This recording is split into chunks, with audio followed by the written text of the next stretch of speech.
సద్గురు పరమాత్మనే నమః. ఓం శ్రీకృష్ణ పరబ్రహ్మణే నమః. ఓం గురుర్బ్రహ్మా గురుర్విష్ణుః గురుర్దేవో మహేశ్వరః. గురు సాక్షాత్ పరబ్రహ్మ తస్మై శ్రీ గురవే నమః. ఓం శ్రీ గురుభ్యో నమః. యస్య ప్రసాదాదహమేవ సర్వం మయ్యేవ సర్వం పరికల్పితం చ ఇత్తం విజానామి సదాత్మరూపం తస్యాంగ్రి పద్మం ప్రణతోస్మి నిత్యం. బ్రహ్మానందం పరమసుఖదం కేవలం జ్ఞానమూర్తిం ద్వంద్వాతీతం గగన సదృశం తత్వమస్యాదిలక్ష్యం ఏకం నిత్యం విమలమచలం సర్వదీ సాక్షిభూతం భావాతీతం త్రిగుణరహితం సద్గురుం తం నమామి. జై సద్గురు ప్రభు మహారాజుకు జై. అందరికీ నమస్కారం అండి. ఈరోజు మనం భగవద్గీత యందు 2వ అధ్యాయము సాంఖ్యయోగము, సంఖ్యను గురించి తెలియచేసేటటువంటి అధ్యాయం అండి ఇది. సంఖ్య అంటే శరీరమునందు ఉన్నటువంటి, అంటే మనము ధరించినటువంటి ఈ దేహమునందు ఉన్నటువంటి శాశ్వతమైనటువంటి వస్తువును ఆత్మ అని పిలవడం జరుగుతుంది. ఈ ఆత్మను ధరించినటువంటి దేహము, ఇంద్రియాలు, మనస్సు, బుద్ధి, ప్రాణము వీటన్నింటినీ కూడా లెక్కించవలసి వస్తుంది. కాబట్టి వీటన్నింటినీ లెక్కించడానికి సాంఖ్య శాస్త్రమునందు పరమాత్మ అనేక రకములైనటువంటి విషయాలన్నింటినీ కూడా మనకు తెలియబరిచారనమాట. అంటే ఇంద్రియాల యొక్క పనితీరు, ఇంద్రియాల యొక్క స్వభావము, ఇంద్రియాల వల్ల మనకు కలిగేటటువంటి మేలు, అపకారము, వీటన్నింటి గురించినటువంటి వివరణలన్నీ కూడా పరమాత్మ తెలియచేస్తూ అనాత్మ వస్తువులన్నీ కూడా నశించిపోయేవే కానీ శాశ్వతమైనవి కావు అని చెప్పేసి కృష్ణ పరమాత్మ మనందరికీ కూడా తెలియజేస్తూ ఉన్నారు. నీ లోపట ఉన్నటువంటి ఆత్మయే నువ్వు, కానీ ఈ దేహాన్ని మీరు శాశ్వతమైనటువంటి వస్తువుగా చూస్తూ దీని పట్ల మీరు మమకారం కలిగి ఉంటూ ఉన్నారు. ఈ దేహమే నేననుకుంటున్నారు. ఈ దేహము మరణించగానే మీ జీవితం కూడా పూర్తవుతుంది అనుకుంటున్నారు. కానీ ఈ దేహము మరణించిన తర్వాత కూడా మళ్ళీ మీరు పుట్టవలసి ఉంటుంది. మీ యొక్క పుట్టుకను పరమాత్మ నిర్ణయించటం లేదు. అంటే ఆయన స్వయంగా మనల్ని ఏ శరీరం తీసుకోవాలని పరమాత్మ నిర్ణయించటం లేదండి. మనము చేసిన కర్మలను బట్టి భగవంతుడు మనకి ఏ ఉపాధి ఇవ్వాలి అనే విషయం పట్ల భగవంతుడు నిర్ణయం తీసుకుంటూ ఉన్నారనమాట. యం యం వాపి స్మరణ్ భావం త్యజత్యంతే కలేబరం తం తమే వైతి కౌంతేయ సదా తద్భావ భావితః అని మనకు 8వ అధ్యాయంలో 6వ శ్లోకంలో కృష్ణ పరమాత్మ తెలియచేసినటువంటి సత్యం ఏంటంటే, మనము మరణావస్థలో ఉన్నప్పుడు ఏ విధమైనటువంటి స్మరణ ఉంటే ఆ స్మరణను బట్టి మీకు జన్మ ఉంటుంది అంటున్నారు. అంటే ఒక వ్యక్తి మరణిస్తూ ఉన్నారండి, ఇంకొక 10 నిమిషాల్లో మరణిస్తారు అన్నప్పుడు అతని ముందుకు అతడు ఈ శరీరంతో మనస్సు చేత, వాక్కు చేత అతను చేసినటువంటి కర్మలలో ఉన్నటువంటి ఇష్టాలు అయిష్టాలను బట్టి భగవంతుడు మానవ జన్మను ఇవ్వాలా, లేకపోతే పశుపక్షాదుల జన్మ ఇవ్వాలా, లేకపోతే దేవతాది జన్మ ఇవ్వాలా అనేది నిర్ణయిస్తున్నారు. అంటే మన జీవితంలో చిట్ట చివరి క్షణాలు ముఖ్యమైనవని పరమాత్మ చెప్తున్నారు. మీరు మరణించేటప్పుడు గనక భగవన్నామ స్మరణ చేస్తూ గనక మీరు దేహాన్ని విడిచిపెడితే నన్నే పొందుతారంటున్నారు. అంతకాలే చ మామేవ స్మరణ్ ముక్త్వా కలేబరం యః ప్రయాతి సమద్భావం యాతి నాస్త్యత్ర సంశయః. మీకు సందేహం లేదు, నన్ను స్మరించుకుంటూ గనక మీరు దేహాన్ని విడిచిపెడితే ఖచ్చితంగా మీరు నన్నే పొందుతారు. కానీ ఈ దేహాన్ని విడిచేటప్పుడు భగవంతుడి నామ స్మరణ కాకుండా తన భార్య మీదనో, బిడ్డల మీదనో, సంపదల మీదనో, ఇంకా వేటిపైననైనా మన ఆలోచన ఆ విషయాల పట్ల ఆసక్తి కలిగినట్టుగా ఉంటే మాత్రం నీవు దేని మీద ఆసక్తి కలిగి ఉంటే, ఇప్పుడు దేహ సంబంధమైన భార్య, బిడ్డలు వీటి పట్ల మీకు ఆసక్తి కలిగి దేహాన్ని విడిచిపెట్టారనుకోండి, ఖచ్చితంగా తిరియక్ జాతిలోకి వెళ్ళిపోతారు. తిరియక్ జాతి అంటే వెన్నుపూస అడ్డంగా ఉన్నటువంటి పశుపక్షాది జన్మలలోకి వెళ్ళిపోతారు. అందుకే భగవంతుడు చెప్తున్నారనమాట. ఒకేసారి భగవంతుడి యొక్క నామస్మరణ రావాలి అంటే వస్తుందా? ఒక వ్యక్తి దేహాన్ని విడిచిపెట్టేటప్పుడట భగవంతుడి నామం పలికించాలని వాళ్ళ కొడుకులు ఎంతో ప్రయత్నం చేశారట. ఎంత ప్రయత్నము చేసినప్పటికీ ఆ వ్యక్తి మాత్రం భగవంతుడి నామం పలకటానికి ప్రయత్నం చేయలేదట. ఎందుకు చేయలేదు?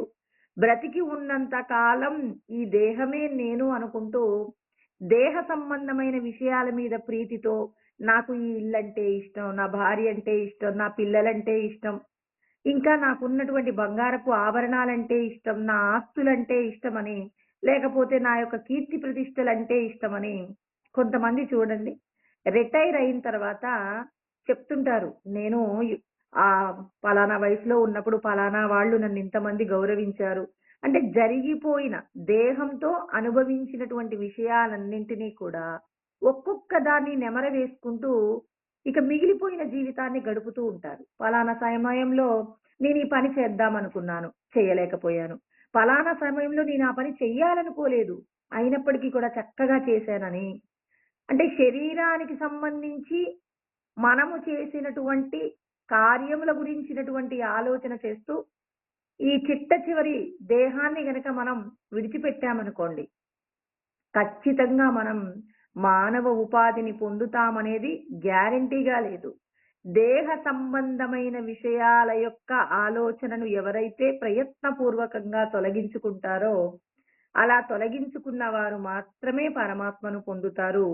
అనాత్మ వస్తువులు అంటే దేహము, ఇంద్రియాలు, మనస్సు, బుద్ధి ఇవన్నీ కూడా ఆత్మ యొక్క శక్తి కంటే కూడా అల్ప స్థాయిలో ఉంటాయని పరమాత్మ చెప్పారు. ఇంద్రియాని పరాన్యాహు ఇంద్రియేభ్య పరం మనః మనసస్తు పరా బుద్ధి యో బుద్ధే పరతస్తు సహా అని 3వ అధ్యాయంలో కృష్ణ పరమాత్మ 42వ శ్లోకంలో చెప్పారనమాట. దేహము కంటే ఇంద్రియాలు గొప్పవి. మనమందరం దేహానికి అధిక ప్రాధాన్యత ఇస్తాం కదండి. ఈ దేహానికి సంబంధించి ఏ చిన్న మచ్చ ఉన్నా బాధపడతాం. దేహానికి సంబంధించి ఏదైనా అనారోగ్యం వస్తే చాలా భయపడిపోతాం. మరి దేహము కంటే కూడా ఇంద్రియాలు గొప్పవట. అంటే నీ చూసేటటువంటి కన్ను గొప్పది, కంటి యొక్క శక్తి గొప్పది, వినికిడి శబ్దం, చెవి యొక్క వినికిడి గొప్పది, శబ్దాలు గొప్పవి అని అంటున్నారు. అంటే మన ఇంద్రియాలు గొప్పవి. దేహము కంటే కూడా శక్తివంతమైనవి ఏంటంటే ఇంద్రియాలు. కన్ను ద్వారా మనం ఏం చేస్తున్నాం? లోకాన్ని చూస్తున్నాం. చెవి ద్వారా శబ్దాలు వింటూ ఉన్నామండి. ముక్కు ద్వారా వాసనలను చూస్తున్నాం. నాలుక ద్వారా రుచులను చూస్తూ ఉన్నాం. చర్మము ద్వారా స్పర్శకు సంబంధించిన సుఖాలను పొందుతున్నాం. మరి భగవంతుడు చెప్తున్నారు, మీ దేహము కంటే మీ దేహములో ఉన్న ఇంద్రియాలు గొప్పవి అంటున్నారు.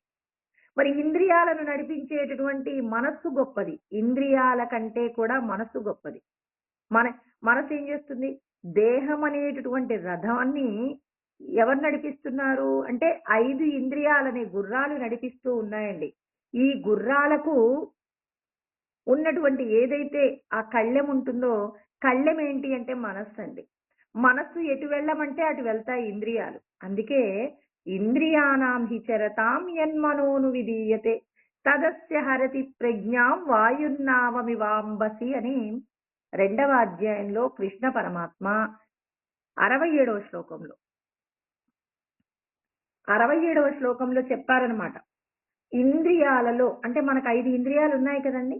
ఈ ఇంద్రియాలలో ఇప్పుడు నా కన్ను మా పక్కింట్లో ఉన్నటువంటి జామకాయ వైపు చూసిందండి. అలా చూడగానే ఇప్పుడు ఏం చేశాడు? జీవుడు ఏం చేశాడు? మనస్సును ఆశ్రయించి కన్ను ద్వారా పక్కింట్లో ఉన్న చెట్టుని చూసినప్పుడు ఇప్పుడు తాను ఏదో పని చేస్తూ ఉన్నారండి. అంటే ఈ దేహంతో మనం ఏదో పని చేసుకుంటున్నాం. అనుకోకుండా ఆ చెట్టుకున్నటువంటి కాయ పండిపోయి కనపడింది. ఇప్పుడు ఆ పండుని చూడగానే ఆ పండుని తినాలన్నప్పుడు చేసే పనిని వదిలిపెట్టి ఇప్పుడు ఆ పండు కోసం అని చెప్పి ప్రయత్నం చేసేటప్పుడు ఈ చెట్టు మనది కాదు కదా. మన ఇంట్లోకి కొమ్మ వాలి ఉంది కానీ ఈ చెట్టుకు ఏనాడు మనం నీళ్లు పోసి లేము, ఈ చెట్టును మనం వెయ్యలేదు, ఈ మొక్క మనది కాదు అని చెప్పి ఆలోచించడానికి కావలసినటువంటి విధంగా జీవుడు ప్రయత్నం చేయలేడండి. ఎందుకు? కన్ను ఏదైతే చూసిందో చూసిన దానిని పొందాలనేటటువంటి తాపత్రయం మనస్సుకు కలుగుతుంది. ఇప్పుడు ఈ బుద్ధి యందు గనక ఈశ్వరుడి యొక్క జ్ఞానం ఉంటే, ఇప్పుడు మనస్సు చేసిన సంకల్పాన్ని బుద్ధి నిర్ణయిస్తుంది. పక్కింట్లో ఉన్నటువంటి వారు పెంచుకున్నటువంటి చెట్టు యొక్క పండు నువ్వు తింటే, ఇప్పుడు తాత్కాలికంగా నీకు సుఖం కలుగుతుంది కానీ, నువ్వు కొంత పాపాన్ని, ఎవరైతే చెట్టుని పెంచారో, పెంచిన వారి యొక్క పాపాన్ని నువ్వు అనుభవించవలసి వస్తుంది. ఇప్పుడు నువ్వు పక్కింటి వాళ్ళ యొక్క పండు కోసుకొని తిన్నందుకు, కొంత అనుభూతిని పొందినందుకు, నువ్వు చేసినటువంటి మంచి పనుల వల్ల వచ్చినటువంటి పుణ్యం ఏదైతే ఉందో, అంటే ఎవరైనా కష్టంలో ఉంటే 2 మంచి మాటలు చెప్పడం కానివ్వండి, ఎవరికైనా శుభకార్యం జరుగుతుందంటే వాళ్ళకు మనస్ఫూర్తిగా మీరు ఆశీర్వాదం చేయడం కానివ్వండి, ఎవరికైనా మీరు డబ్బుని దానం చేయడం కానివ్వండి, అన్నదానం చేయడం కానివ్వండి, ఇలా మీకున్న వస్తువులలో ఏదో ఒక దానిని మీరు ఇవ్వడం వల్ల కొంత పుణ్యం వచ్చింది. ఈ పుణ్యంలో నుంచి భగవంతుడు ఏం చేస్తారు? చెట్టు పెంచినటువంటి వారికి ఇప్పుడు వాళ్ళ యొక్క పండు తిన్నందుకు కొంత ఏం చేస్తాడు? నీ పుణ్యాన్ని తీసి వాళ్ళ ఖాతాలో వేస్తారు. అంతటితో భగవంతుడు ఆపడు. వాళ్ళ ఖాతాలో ఉన్న పాపం కొంచెం తీసి మన ఖాతాలో వేస్తున్నారు. ఒక పండు తింటున్నాం, ఫ్రీగా వస్తే ఫినాయిల్ తాగుతారని ఇవాళ సామెత ఉందండి. మీ ఇంటికొస్తే ఏమిస్తారు, మా ఇంటికొస్తే ఏం తెస్తారు అని ఎప్పుడూ కూడా మనం ఈ ఆలోచనలో ఉన్నాం. కానీ ఈ ఆలోచనని గనక మనం ఈశ్వరుడి యొక్క జ్ఞానము వైపు మళ్ళిస్తే, మీ ఇంటికొస్తే మేము కొంత పుణ్యం తీసుకెళ్తాం, మా ఇంటికొస్తే మీ నుండి కొంత పుణ్యం తీసుకుంటామని ఇతరులకు ఎప్పుడు మంచి చేసే ప్రయత్నం చేశామనుకోండి, ఇప్పుడు మనం భగవంతుడికి చేరువవుతాం. ఒక చిన్న ఉపమానం అండి. ఒక ఇంట్లో 5గురు కోడళ్ళండి. 4 కోడళ్ళు ఎప్పుడూ కూడా పోటీ పడుతూ, ఇంట్లో ఉన్న పనులేవి చేయడానికి ఇష్టపడక పనివాళ్ళ ద్వారానే పని చేయించుకుంటూ ఉంటారనమాట. అత్తగారే వంట చేసి పెడతారు. కోడళ్ళు మాత్రం ఆహ్, ఎక్కడ పని చేస్తే అలసిపోతామో ఏమో అని చెప్పేసి ఏనాడు పని చేయడానికి ఇష్టపడేవాళ్ళు కాదట. ఇప్పుడు 5వ కొడుక్కు పెళ్లి చేశారు. 5వ కోడలు ఇంటికొచ్చింది. ఆ 5వ కోడలు సాంప్రదాయ కుటుంబంలో పుట్టినటువంటి అమ్మాయి. తండ్రి మరి ఆధ్యాత్మికమైనటువంటి ప్రవచనాలను చేస్తూ ఉంటారు. తండ్రి ద్వారా అటువంటి జ్ఞానాన్ని అందిపుచ్చుకున్నటువంటి అమ్మాయి ఈ ఇంటికి కోడలుగా వచ్చింది. ఇప్పుడు ఈ అమ్మాయి కోడలుగా వచ్చినప్పటి నుంచి కూడా తోటి కోడళ్ళ యొక్క పని తానే చేస్తారని వెళ్లి చెయ్యడం. ఎవరు ఏ పని చేస్తున్నా నేనే చేస్తాను, మీరెవరూ చెయ్యొద్దు, హాయిగా రెస్ట్ తీసుకోండి అంటుంటే, ఏంటి ఇంతకు ముందున్న 4 కోడళ్ళు మాత్రం ఒకరినొకరు పోటీ పెట్టుకునేవాళ్ళు. నేనెందుకు చెయ్యాలి, నేను చేస్తే కష్టపడతాను అని చెప్పి చేసేవాళ్ళు కాదు. ఇప్పుడు ఈ అమ్మాయి ఎవరు పని చేస్తానన్నా వద్దక్కయ్య నేను చేసేస్తానండి అంటుంది. ఏంటి ఈ అమ్మాయి ఏమో అందరి పనులు ఎందుకు చేస్తుంది? తన పని తాను చేసుకుంటుంది, బానే ఉంది. మా పనులు కూడా కావాలని ఎందుకు చేస్తుంది అంటే, ఒకరోజు ఈ అమ్మాయిని గట్టిగా అడిగారు. "ఏమ్మాయి, నీ పని నువ్వు చేసుకుంటేనే నువ్వు అలసిపోతావు. మా పనులు కూడా నువ్వెందుకు చెయ్యాలి? నిజం చెప్పు మాకు" అని చెప్పేసి అడిగితే, మనం వేరొకరికి ఏదైనా ఒక ఉపకారము చేస్తే, మనకు పుణ్యం అనేది మన ఖాతాలో పడుతుందని మా నాన్నగారు చెప్పారు. అందుకే మీ పనులన్నీ నేను చేస్తే, నేను చాలా పుణ్యం సంపాదించుకుంటాను. నాకు కలగబోయేటటువంటి పిల్లలకు మంచి భవిష్యత్తు నిర్ణయించబడుతుంది. మా నాన్నగారు ఇదే చెప్పారు నాకు. అందుకే ఇంటి పనులు చేయడంలో ఎప్పుడూ బద్ధకంగా ఉండకు. అవతలి వాళ్ళు వదిలిపెట్టిన పనులు కూడా నువ్వు చెయ్యాల్సి ఉంటుందని మా నాన్నగారు చెప్పారు. శాస్త్రమునందు చెప్పబడిన సత్యం ఇదేనండి. దాన్ని మనమేం చేశాం? ఎవరైనా ఏదైనా భౌతిక సంబంధమైన వస్తువులు ఇస్తే తీసుకునే అలవాటుంది. ఏం పోగొట్టుకుంటున్నామో తెలీదు కాబట్టి అవతలి వాళ్ళిచ్చిన వాటన్నింటినీ అందిపుచ్చుకునే ప్రయత్నం. అందుకే ముందు నుంచి మనం ఏం చేస్తున్నాం? సంపదలను తీసుకుంటున్నాం. అవతలి వాళ్ళు ఏదో ఒక వస్తువు ఇస్తున్నారనుకోండి, పోటీపడి ఆ వస్తువు తీసుకునే ప్రయత్నం చేస్తాం. వెనక నుంచి మన లోపట ఉన్నటువంటి, మనం మంచి పనులు చేస్తే వచ్చిన పుణ్యమంతా భగవంతుడు ఏం చేస్తున్నాడు? కరి కరిగిస్తూ ఉన్నాడండి. నీ పుణ్యమంతా నువ్వు తెచ్చుకున్న వస్తువును ఎవరైతే మీకిచ్చారో, ఇచ్చిన వారికి ఏమవుతుంది? మీ పుణ్యం ట్రాన్స్ఫర్ చేయబడుతుంది. ఇప్పుడు నువ్వు వస్తువు తెచ్చుకున్నందుకు కొంత పాపము కూడా, ఒక వ్యక్తి గనక చాలా పాపాలు చేసున్నాడనుకోండి, అతడు చేసిన పాపంలో ఇప్పుడు బాగా పాపం చేశాడండి. అతనికి ఎవరో ఒక పెద్ద పండితుడు చెప్పారు. నీకున్న సంపదలో ఇతరులకు కొంత భాగాన్ని దానం చెయ్యి. నువ్వు చేసిన పాపాన్ని కూడా పోగొట్టుకోవచ్చు అన్నారు. ఇప్పుడు ఆయన ఏం చేస్తున్నాడు? తన పాపాన్ని పోగొట్టుకోవడానికి ఖరీదైన వస్తువులు దానంగా ఇస్తున్నారు. ఇప్పుడు మనకి వస్తువులు చూడగానే ఎంతో మోహం కలిగింది. ఆ వస్తువులు మన ఇంటికి తెచ్చుకుంటున్నామంటే మన కళ్ళకేమో వస్తువు కనపడుతుంది. జ్ఞానము లేనప్పుడు మనకు వస్తువే కనపడుతుంది. జ్ఞానం ఉందనుకోండి, ఆధ్యాత్మిక జ్ఞానం ఉందనుకోండి, వస్తువుతో పాటు వచ్చే పాపం కూడా కనపడుతుంది. పాపం కనపడిన వారేమో ఆ వస్తువుని విడిచిపెడుతున్నారు. ఒకవేళ ఎవరైనా బలవంతంగా ఆ వస్తువు ఇచ్చినా, ఆ వస్తువును ఎవరికో ఒకరికి ఇచ్చేస్తారు తప్ప వాళ్ళు వాడుకునే ప్రయత్నం చేయరు. భగవంతుడికి ఎన్నో రకాలుగా సమాధానం చెప్పుకుంటారు. స్వామి, నేను ఈ వస్తువులు కావాలని తీసుకోలేదు. ఈ వస్తువుని నేను ఎవరికో ఒకరికి ఇచ్చేసేంత వరకు నా ఖాతాలో పాపం పడకుండా చూడండి. నేను కోరుకుంటే కలిగింది కాదు. దీన్ని నా ఖాతాలో వెయ్యకండని ఆ వస్తువును వదిలించుకునేంత వరకు కూడా చాలా జాగ్రత్తగా ఉంటారు. చూడండి, శాస్త్రం ఎందుకు తెలుసుకోవాలి? శాస్త్రం తెలుసుకుంటే ఏంటండి లాభం? మేము హాయిగానే బతుకుతున్నాం కదా, మా బతుకులో ఏదో కష్టమో సుఖమో ఉంది, అలా బ్రతకనివ్వచ్చు కదా అంటే అలా కుదరదట. ఇవాళ మన జీవితంలో ఎందుకు సుఖపడుతున్నాం, ఎందుకు దుఃఖపడుతున్నాం అంటే తెలిసో తెలియకో చేసినటువంటి కర్మల ఫలితం ఇవాళ మనం అందరం అనుభవిస్తున్నాం. ఈ జన్మ ప్రయత్నం చేత భగవంతుడి శాస్త్రం నందు చెప్పబడిన సత్యాలన్నీ తెలుసుకొని మనల్ని మనం ఉద్ధరించుకోవడానికి వేరొకరి యొక్క సొత్తును మనం తీసుకునే ప్రయత్నం కాకుండా మన సొత్తునే ఇతరులకు ఇచ్చేటటువంటి ప్రయత్నం చేశామనుకోండి, ఆశ ఉన్న వాళ్ళు తీసుకుంటారు. తీసుకున్న వాళ్ళు ఏమిస్తున్నారో వాళ్ళకు తెలియదు కాబట్టి మనం ఏం చేయవచ్చు? ఆ వస్తువులను మనం వారికిచ్చి వాళ్ళ నుంచి మనం పుణ్యాన్ని కూడా తీసుకోవచ్చు. అంటే ఏంటి? భగవంతుడు మనందరికీ ఏం చెప్తున్నారు? కర్మ ఫలాలను ఏం చేయమంటున్నారు? భగవంతుడికి సమర్పించమంటున్నారు. ఎవరైనా ఏదైనా మనకు ఒక వస్తువు ఇస్తుంటే, ఈశ్వరా, నేను ఏ వస్తువు కావాలని కోరుకోవడం లేదు, ఈ వస్తువు వల్ల వచ్చే పాపపుణ్యాలేవి నాకొద్దు, మొదటి మాట. రెండవ మాట, మన వస్తువును వేరొకరికి దానం చేస్తున్నాం. ఈశ్వరా, మీరు నన్నేమన్నారు? ఇతరులకు నీకున్న దానిలో కొంత భాగాన్ని దానంగా పంచు అన్నారు. అందుకోసం మీరు చెప్పిన కార్యాన్ని నేను చేస్తున్నాను. నా దగ్గర ఉన్న వస్తువులు ఇతరులకు పంచుతున్నాను. కాబట్టి వచ్చేటటువంటి పుణ్యం కానీ పాపం కానీ నాకేమీ వద్దు. అంటే మనం ఇతరుల దగ్గర నుంచి తీసుకునేటప్పుడు పాప పుణ్యాలు విడిచిపెడుతున్నాం భగవంతుడికి. మనం వేరొకరికి ఆ వస్తువు ఇస్తున్నప్పుడు పాప పుణ్యాలను ఈశ్వరుడి ఖాతాలో విడిచిపెడుతున్నాం. ఇక్కడ బాగా ఆలోచించవలసింది ఏంటంటే, వేరొకరు మనకు ఒక వస్తువుని ఇస్తున్నప్పుడు భగవంతుడికి కర్మ ఫలాలు విడిచిపెడుతున్నారా లేదా? అంటే మనం ఏమంటాం? ఆ, నేను అడగలేదండి, ఫలానా వాళ్ళు నాకు ఈ వస్తువు ఇచ్చారు, ఆ వస్తువుని నేను అనుభవించానండి, ఇప్పుడు నాకెందుకు ఆ పాప పుణ్యాలు నా ఖాతాలో పడతాయంటే, నువ్వు అంతకంటే ఎక్కువ స్థాయిలో ఇతరులకు ఉపయోగకరమైన కర్మలు చేస్తూ కర్మ ఫలాలను పరమాత్మకు అప్పజెప్పినప్పుడు మాత్రమే ఈశ్వరుడు రెండింటినీ స్వీకరిస్తాడు. వేరొకరి వస్తువును మనం తీసుకుంటున్నామనుకోండి, ఆ తీసుకోవడంలో భగవంతుడు కూడా ఆలోచిస్తారు. ఎలా అంటే, మనం ఎవరికైనా ఏదైనా ఒక వస్తువుని ఇవ్వడంలో చాలా విశాలమైన హృదయం ఉందనుకోండి, వాళ్ళ ఇంట్లో కాసినటువంటి ఒక 4 కాయలు మనం తెచ్చుకోవాలనుకోండి, ధైర్యంగా తెచ్చుకుంటాం. మనందరికీ తెలుసండి, తెలియని జ్ఞానాన్ని ఎవరూ చెప్పట్లేదు. ఈశ్వరుడు అందరి లోపట ఉన్నారు కదా. స్వస్వరూపమైన ఆత్మయే కదండి మనందరం. మనకు తెలియని జ్ఞానం ఎవరు చెప్తారు? ఎవ్వరూ చెప్పలేరు.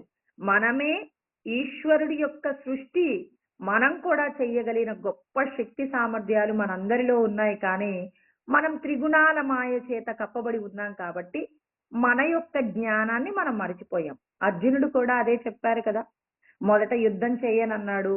యుద్ధం చెయ్యను అన్న తర్వాత కృష్ణ పరమాత్మ జ్ఞానబోధ చేశారు. చేసిన తర్వాత అంటాడు, నష్టో మోహ స్మృతిర్లబ్ధాత్వత్ప్రసాదాన్మయాచ్యుత స్థితోస్మి గత సందేహ కరిష్యే వచనం తవ.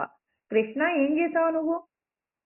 కృష్ణ పరమాత్మ ఇన్ని శ్లోకాలలో గీతా జ్ఞానం బోధిస్తే అర్జునుడు అంటాడు, నేను స్మృతి అంటే గత జ్ఞానాన్ని మర్చిపోయాను, నేను ఆత్మని అనే విషయాన్ని మర్చిపోయాను. మరచిపోవడం వల్ల ఈ దేహం అనేటటువంటి భ్రాంతి చేత, దేహ బంధాల మీద ప్రీతి చేత నేను వాళ్ళని చంపను అన్నాను.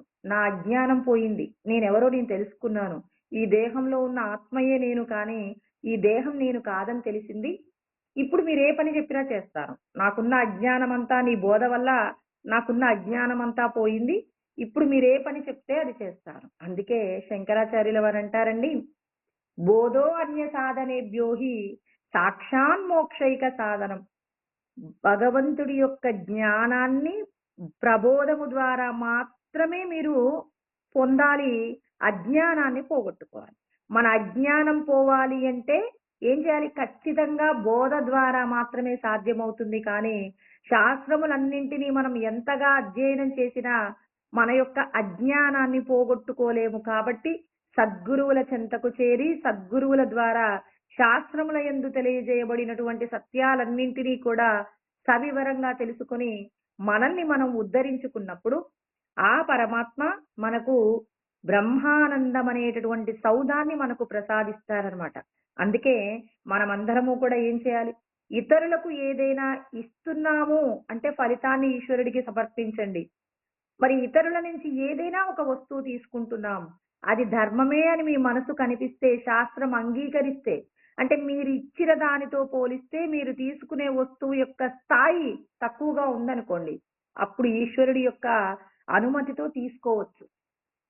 ఇవాళ సృష్టిలో తీసుకోకుండా ఇవ్వకుండా ఉండలేమండి. కానీ ఇచ్చేటప్పుడు నువ్వు ఇచ్చిన దానికంటే తీసుకున్నటువంటి వస్తువు యొక్క స్థాయి తక్కువగా ఉండాలి. అంటే మనం ఏ పని చేసినా ఈశ్వరుడికి కర్మ ఫలాలు విడిచిపెడుతూ ఇవ్వటంలోనూ తీసుకోవడంలో కూడా ఆలోచించాలి. మనం ఇచ్చేదానికంటే తీసుకునేది ఎక్కువగా ఉందనుకోండి, అప్పుడు మనం భగవంతుడి యొక్క ఆజ్ఞను పాలించట్లేదండి, అంటే పాటించట్లేదనమాట.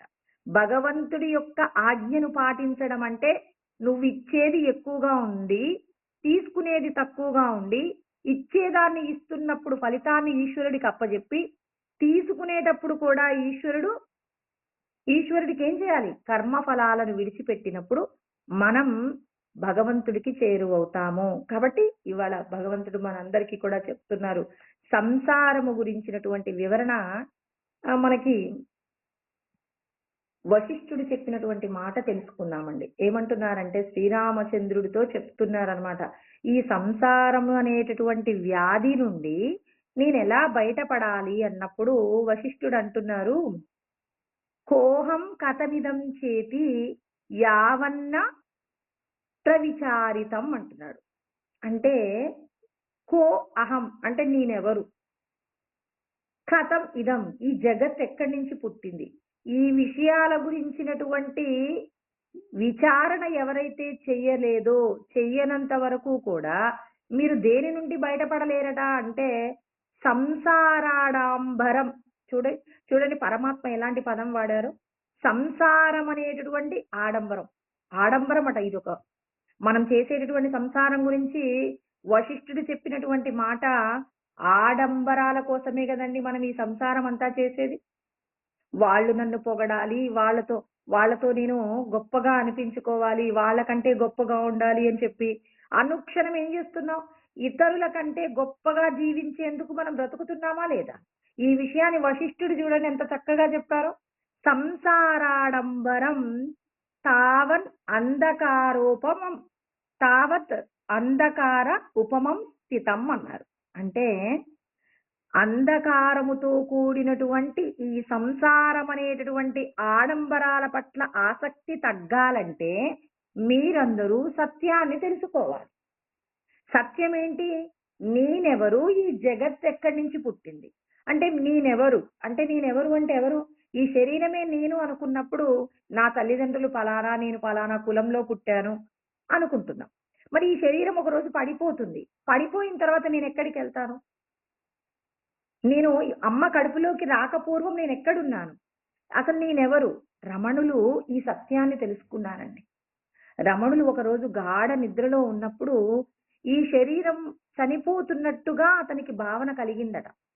అంటే ఈ శరీరము అంటే తన యొక్క పట్టు లేకుండా పోయిందట శరీరం మీద. ఏంటి? ఈ శరీరం నేను కాదా?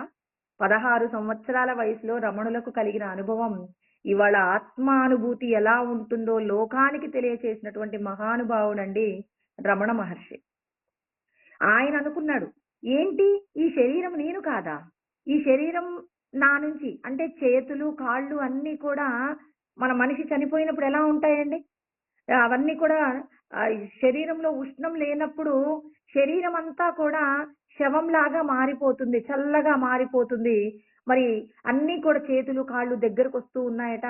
మరలా వస్తున్నప్పుడు ఏంటి ఇది నేను కాదా? ఇన్ని రోజులు ఈ శరీరం నేననుకున్నాను. ఈ శరీరంలోని అంటే మనకట మృత్యు ఘడియలు ఆరంభమైనప్పుడు ఈ శరీరంలోంచి విడిపడుతున్నప్పుడు ఇది నేను కాదు అనే భావన కలుగుతుంది.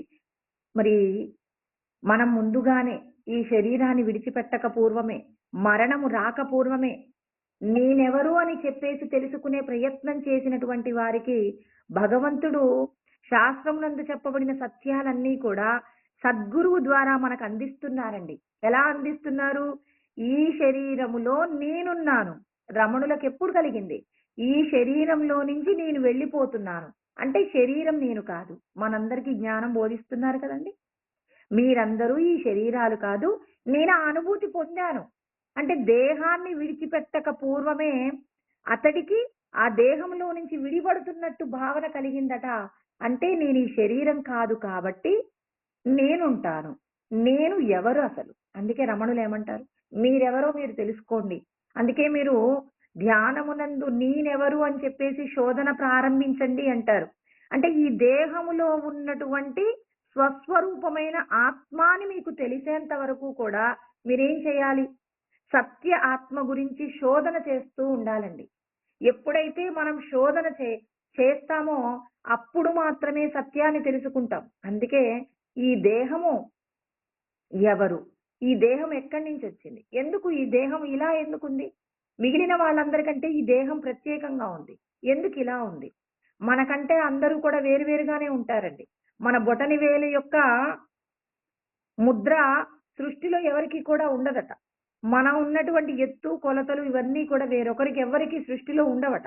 నువ్వు ఇలాగే ఎందుకున్నావు? అంటే నీ యొక్క పుట్టుకకు సంబంధించిన రహస్యాలను నువ్వు శోధించాలి. కో అహం, నేనెవరిని అసలు? కథమిదం జగత్ ఎక్కడి నుంచి పుట్టింది? అసలు ఈ లోకం ఇలా ఎందుకుంది?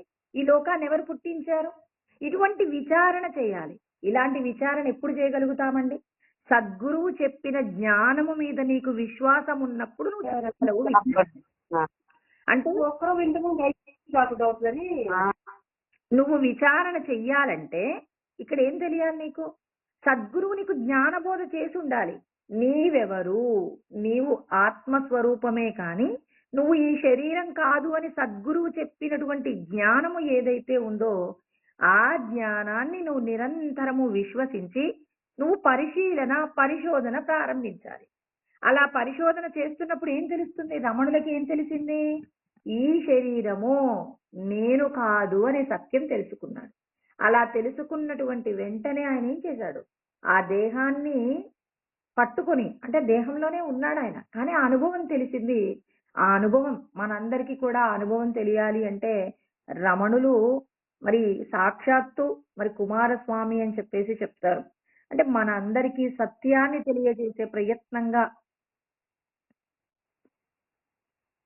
మన అందరి కోసం ఈ శరీరము మీరు కాదు అనే సత్యం ఆయన అనుభవపూర్వకంగా తెలుసుకున్నాడండి. నేను ఈ శరీరం కాదనుకున్నాడు. అందుకే మనందరికీ కూడా చెప్తున్నారు, ఈ శరీరం మీరు కాదు, ఈ శరీరంలో మీరున్నారు.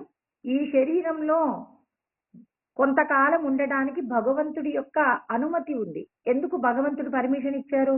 కొంత పుణ్యము కొంత పాపాన్ని ఈశ్వరుడికి మనం చెల్లించుకున్నామండి.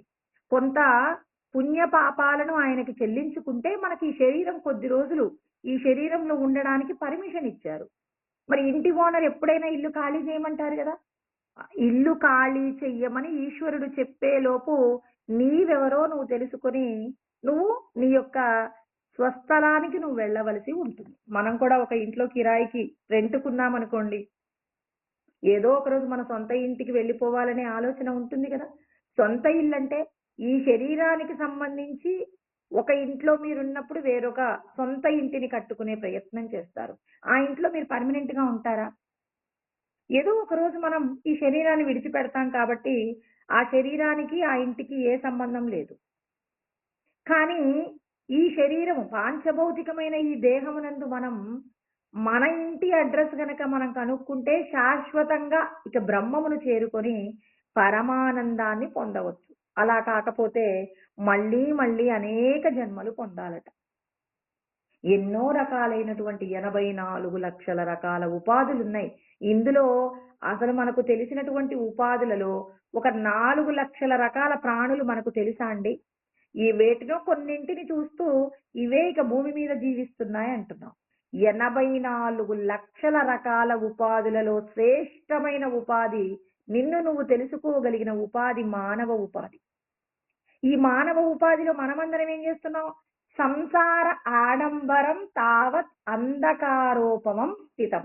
అంధకారంతో కూడినటువంటి ఈ సంసారంలో ఆడంబరం కోసం మనం మళ్ళీ మళ్ళీ శరీరాలు తీసుకోవడానికి కావలసిన పాప పుణ్యాలన్నీ పోగు చేసుకుంటూ ఉన్నామండి. పాప పుణ్యాలను పోగు చేసుకోకుండా ఉండాలంటే మీకు సత్యం ఏంటో తెలియాలి. సత్యం తెలియాలి అంటే విచారణ చేయాలి. కృష్ణ పరమాత్మ 8వ అధ్యాయంలో 12వ అధ్యాయంలో చెప్తారనమాట.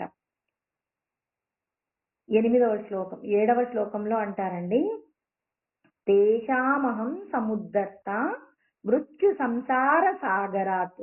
ఇక్కడ వశిష్ఠులు అంటున్నారు, అంధకారముతో కూడినటువంటి సంసారమునందు ఆడంబరాల కోసం జీవిస్తున్నారు. కృష్ణ పరమాత్మ ఏమంటున్నారు? మృత్యు సంసార సాగరాత్ అన్నారు. అంటే మృత్యువుతో కూడినటువంటి సంసారం అనే సాగరాన్ని ఈదుతున్నారు. ఈ సంసారం అనేటటువంటి సాగరం ఎంతకాలం ఉంటుంది అంటే మీ లోపట ఉన్నటువంటి సత్య ఆత్మను తెలుసుకోనంత వరకు కూడా ఈ సాగరంలో మునుగుతుంటారు తేలుతుంటారు, మునుగుతుంటారు తేలుతుంటారు. ఒడ్డుకు చేరటం కుదరనే కుదరదు. ఇది మృత్యువుతో కూడినటువంటిది. దీని నుంచి బయటపడాలి అంటే ఏం చెప్పాడు ఆయన అంటే, ఏతు సర్వాణి కర్మాణి మయి సన్యస్య మత్పరః అనన్యేనైవ యోగేన మాం ధ్యాయంత ఉపాసతే అని 12వ అధ్యాయం 6వ శ్లోకంలో చెప్తారు. ఏతు సర్వాణి కర్మాణి, సమస్త కర్మలన్నీ కూడా మయి సన్యస్య, పరమాత్మకు సమర్పించండి. ఈ దేహము నేను కాదు అంటూ భగవంతుడు చెప్పినటువంటి ధర్మంతో కూడినటువంటి కర్మ చేసే ప్రయత్నం చేయండి. మత్పరః, భగవంతుడి మీద పూర్తి భారం వేసి మీరు కర్మ చెయ్యండి అంటున్నా. అనన్యేనైవ యోగేన, పంపకము లేనటువంటి భక్తి. కాసేపు దేహ సంబంధమైన వాళ్ళ మీద ఆధారపడి ఎవ్వరు సహాయం చేయనప్పుడు భగవంతుడి దగ్గరకు వచ్చి, స్వామి నాకెవరు దిక్కులేరండి, మీరే దిక్కండి అని కాకుండా పూర్ణమైనటువంటి విశ్వాసంతో మనకొక కష్టం రాగానే ఏం చేయాలి? కష్టం రాగానే ముందు మనం ఎవరిని శరణు వేడాలి? నీ లోపట ఉన్న పరమాత్మను శరణు వేడు. స్వామి నాకు ఇలాంటి సమస్య వచ్చిందండి, ఈ సమస్యను మీరే ఎలాగో ఒకలాగా పరిష్కరించండి అంటే మనకు పరిష్కారం చెప్పే వ్యక్తిని పరమాత్మయే పంపిస్తారు. ఎవరో ఒకరు సహాయం చేస్తారు బాహ్యంగా. కానీ ముందుగా మీరేం చేయాలి? మీ లోపట ఉన్న భగవంతుడికి మీరు మీకున్న సమస్యను పరమాత్మకు చెప్పండి. చెప్తే ఆ పరమాత్మయే వేరొక రూపంలో వచ్చి నీ సమస్యకు పరిష్కారాన్ని అందిస్తాడు. మనమేం చేస్తామంటే మన సమస్యకు పరిష్కారం కోసం ఎంతో మందిని ఆశ్రయిస్తాం. అంటే బంధువులను ఆశ్రయిస్తాం, స్నేహితులను ఆశ్రయిస్తాం. ఎన్నో రకాల ప్రయత్నాలు చేసి ఏ ప్రయత్నము కూడా ఫలించకపోతే అప్పుడు కూర్చొని, స్వామి నా సమస్యకు పరిష్కారం ఎప్పుడు దొరుకుతుందండి, నేను ఇలాగే ఈ సమస్యతోనే ఉండాలా, ఎంతకాలం నేను ఏడవాలి అని చెప్పేసి అప్పుడు ఏడుస్తాం. ఆ ఏడుపేదో ఫస్టే ఏడవమంటున్నాడు భగవంతుడు. అలా కాకుండా మనకి ఎవరో ఒకరు సహాయం చేశారనుకోండి, అప్పుడేమంటాం? మాకెవరు సహాయం చేశారు? పలానా వ్యక్తి సహాయం చేశాడు. దేవుడు ఎక్కడున్నాడండి? దేవుడు సహాయం చేస్తాడని మళ్ళీ మనం ఎవరిని మనం ఇష్టం వచ్చినట్టుగా మాట్లాడుతున్నాం? భగవంతుడే మాట్లాడతాం. భగవంతుడి యొక్క సహాయం చేతనే ఆ వ్యక్తి వచ్చి మనకు ఉపకారం చేశాడని నమ్మము. అందుకే శాస్త్రం తెలియాలి. శాస్త్రం తెలిసినప్పుడు శాస్త్రంలో ఏమని చెప్తున్నారు? నీకొచ్చిన ప్రతి సమస్యకు కారణం పరమాత్మకు తెలుసు. నువ్వు చేసినటువంటి కర్మల యొక్క ఫలితమే ఇవ్వాల నీ యొక్క సుఖము, నీ యొక్క దుఃఖము. నువ్వు పూర్వజన్మలలో చేసిన కర్మ ఫలాలను బట్టి ఈశ్వరుడు ఇవ్వాల నీతో సంతోషంగా నువ్వు ఉండాలా, లేకపోతే నువ్వు దుఃఖంగా ఉండాలా, ఇవాళ నువ్వెక్కడికి వెళ్ళాలి, నువ్వెక్కడ భోజనం చేయాలి, నువ్వెవరి చేత పొగడబడాలి, నువ్వెవరి చేత ఇబ్బందులు పడాలి, ఇన్ని విషయాలన్నీ కూడా ఎవరు నిర్ణయిస్తున్నారు? మనమేమనుకుంటాం, నేనే కదా నిర్ణయించేది. సాయంత్రం నేను పలానా చోటికి వెళ్దాం అనుకుంటున్నాను, వెళ్ళామనుకోండి అంటాం, నేనే పొద్దున అనుకున్నాను వెళ్దామని.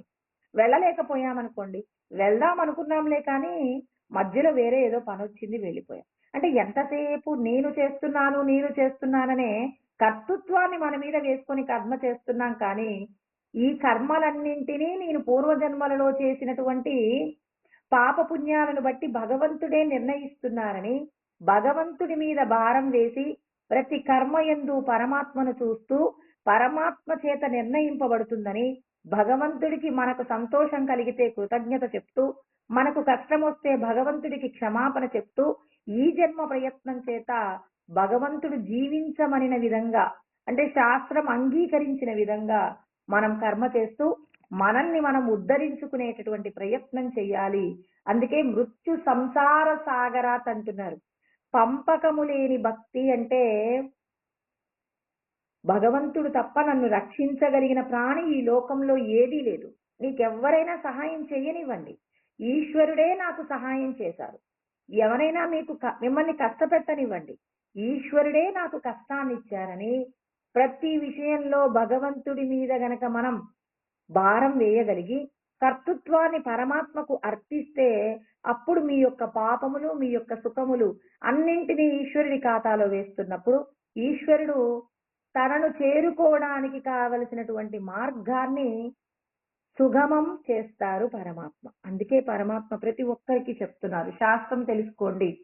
శాస్త్రం తెలియకుండా మీకు నచ్చినట్టుగా కర్మ చేస్తే అది మిమ్మల్ని బంధంలోకి తీసుకువెళ్తుంది, మళ్ళీ మళ్ళీ జన్మించటానికి కావలసిన స్థితిని ప్రసాదిస్తుంది. కాబట్టి ఆడంబరాలతో కూడినటువంటి సంసారము పట్ల ఆసక్తి తగ్గితే తప్ప మిమ్మల్ని మీరు తెలుసుకోలేరు.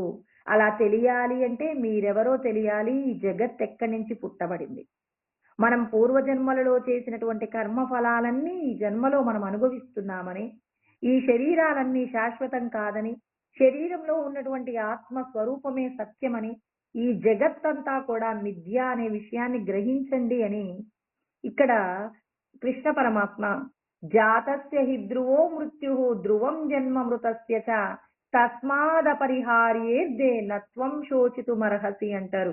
పుట్టిన వాడికి మరణము తప్పదు, మరణించిన వాడికి పుట్టుక తప్పదు. ఇది తప్పింపనివా అంటే తప్పించడానికి వీలు లేనటువంటి ఈ కార్యం పట్ల నీకెందుకు మరి శోకము అని చెప్పేసి కృష్ణ పరమాత్మ చెప్తున్నారు. అంటే మీరందరూ కూడా ఇవాళ ఉన్నారు, ఏదో ఒక రోజు దేహాన్ని విడిచిపెడతారు. ఇక్కడ చేసినటువంటి కర్మఫలాలు మీకు ఏదో ఒక శరీరాన్ని ఇచ్చేటటువంటి ప్రయత్నాన్ని ఇస్తాయి. కాబట్టి ప్రతి ఒక్కరూ కూడా సత్యం తెలుసుకోండి. ఈ శరీరం నేను కాదు అనేటటువంటి సత్యాన్ని జీర్ణం చేసుకొని ఈ లోపట ఉన్నటువంటి పరమాత్మను పొందడానికి ఈశ్వరుడు మన చేత ఎలాంటి కర్మ చెయ్యమంటున్నారు అనే సత్యాన్ని ప్రతి ఒక్కరూ కూడా మరి విచారణ పూర్వకంగా మరి సత్య వస్తువుని తెలుసుకునే ప్రయత్నం చేయాలి. సత్య వస్తువు కోసం శోధన ప్రారంభించాలి మన హృదయంలో అని చెప్పేసి మనకు కృష్ణ పరమాత్మ చెప్తున్నారనమాట. అవ్యక్తాదీని భూతాని వ్యక్త మధ్యాని భారత అవ్యక్త నిధనాన్యేవ తత్రకా పరిదేవన అని చెప్పి కృష్ణ పరమాత్మ ఉన్న సత్యాన్ని చెప్తున్నారు. ఒక్కొక్క విషయాన్ని అంచెలంచెలుగా చెప్తున్నారు. ఎలా ఎక్కడ కూడా నీకు ఒక చిన్న సందేహం కూడా రాకుండా పరమాత్మ నీకు జ్ఞానాన్ని అందిస్తూ ఉన్నారు. మనకు అందించేటటువంటి జ్ఞానం ఏమిటి అంటే మొట్టమొదట ఏమన్నారంటే కృష్ణ పరమాత్మ ఉపదేశం ప్రారంభించగానే శోకింపదగనటువంటి విషయాల గురించి శోకించకండి అన్నారు. అశోచ్యానన్వశోచస్వం ప్రజ్ఞావాదాంశ భాషసే అన్నారు. అంటే శోకింప తగని వస్తువుల కోసం మీరు శోకించకండి, ఈ దేహమే నేను అనే భావన విడిచిపెట్టండి అని మొట్టమొదట చెప్పాడు. చెప్పిన తర్వాత మీరందరూ కూడా పూర్వము సత్యయుగంలోనూ, త్రేతాయుగంలో, ద్వాపర యుగంలో ఉన్నారు. ఆయా పరిస్థితులలో అంటే ఆయా యుగాలలో మీరు చేసినటువంటి కర్మయే కలియుగంలో ఇవాళ మీరు అనుభవించే సుఖదుఖాలు. ఇవాళ మీరు ఈ శరీరంతో అనుభవించే సుఖదుఖాలు మళ్ళీ మీకు నూతనమైన శరీరాన్ని ఇస్తాయి అనే సత్యం చెప్పడానికే ఆయన ఏమన్నాడు, మీరు ఈ శరీరం పొందక పూర్వము ఉన్నారు, శరీరంతో ఉన్నటువంటి ఇప్పుడు మీరుంటారు, తర్వాత కూడా మీరుంటారు. అంటే నువ్వే కాదు, నువ్వు నేను ఈ లోకంలో ఉన్న ప్రతి ఒక్కరూ కూడా ఇంతకు ముందు ఉన్నాం, ఇప్పుడు ఉన్నాం, భవిష్యత్తులో మళ్ళీ మనం అందరం కలిసే పుడతాం. కాకపోతే రూపాలు మారతాయి. పూర్వం మనం ఏ శరీరాలు పొంది ఉన్నామో ఇవాళ మనిషి శరీరంలో ఉన్నాం. ఇవాళ మనం చేసుకున్న కర్మలను బట్టి వచ్చే జన్మ నిర్ణయించబడుతుంది. కానీ అందరము ఉంటాం. ఒక పురుగుగానో, ఒక చీమగానో, లేకపోతే ఒక దేవతగానో, ఇలా ఎవరు చేసుకున్న కర్మలను బట్టి వాళ్లకు శరీరం అనేది పరమాత్మ ఇవ్వడం జరుగుతుంది. కాబట్టి బెంగ పెట్టుకోవద్దు అన్నాడు. పుట్టినటువంటి ప్రతి శరీరానికి కూడా బాల్యము, యవనము, మరి వృద్ధాప్యం అనేది ఉంటాయి అని చెప్పేసి, ఈ శరీరం పడిపోయిన తర్వాత నూతన శరీరం వస్తుంది. ఈ శరీరానికి సంబంధించి వచ్చేటటువంటి ఏవైతే సుఖ దుఃఖాలు ఉంటాయో వాటి పట్ల మీరు సుఖమునందు పొంగిపోవడం, దుఃఖమునందు కృంగిపోవడం కాకుండా ఓర్చుకునేటువంటి గుణాన్ని అలవర్చుకోమని పరమాత్మ మనకు గొప్ప సలహా ఇచ్చారు.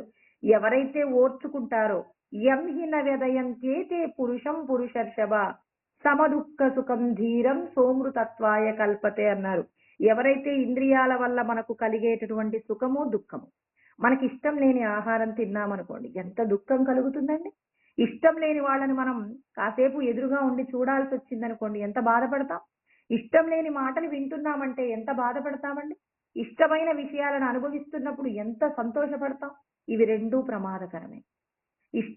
ఇష్టమైన విషయాలు, ఇష్టం లేని విషయాలు అన్నింటి పట్ల సమదృష్టి కలిగి ఉండాలంటారనమాట.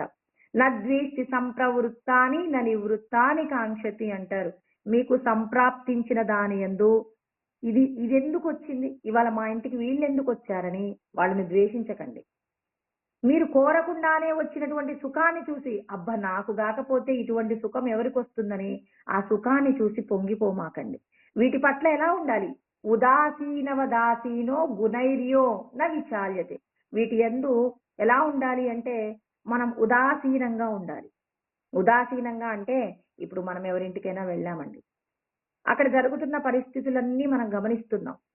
ఒకరి అలవాట్లు నచ్చుతున్నాయి మనకి, ఒకరి అలవాట్లు నచ్చటం లేదు. అయినా ఎవరితో మనం ఏం చెప్పం, ఉదాసీనంగా తటస్థంగా ఉంటాం, అలా చూస్తూ ఉంటాం. ఏమో వాళ్ళ ఇష్టాలు వాళ్ళ కష్టాలు మనకెందుకులే అని చెప్పి మనం ఎలా ఉంటాం, పట్టించుకోనట్టుగా ఉంటాం. పట్టించుకున్నామా అంటే వాళ్ళని గమనిస్తున్నాం, కానీ పట్టించుకోలేదా అంటే గమనించకుండా ఉండటం లేదు. గమనిస్తున్నాం కానీ పరిష్కారం చెప్పనట్టు మనం కూడా ఈ దేహానికి సంబంధించిన విషయాలన్నీ అనుభవిస్తున్నప్పుడు ఈ త్రిగుణాల మాయ చేత ఇదంతా జరుగుతుంది.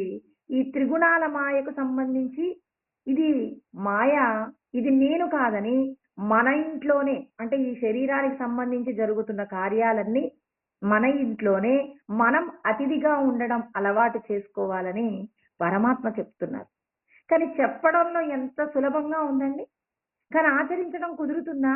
ఈ శరీరంలో నేనున్నాను, ఈ శరీరానికి సంబంధించి సుఖము దుఃఖము రెండు వస్తున్నాయి. ఇప్పుడు త్రిగుణాల మాయ తిరుగుతుందండి.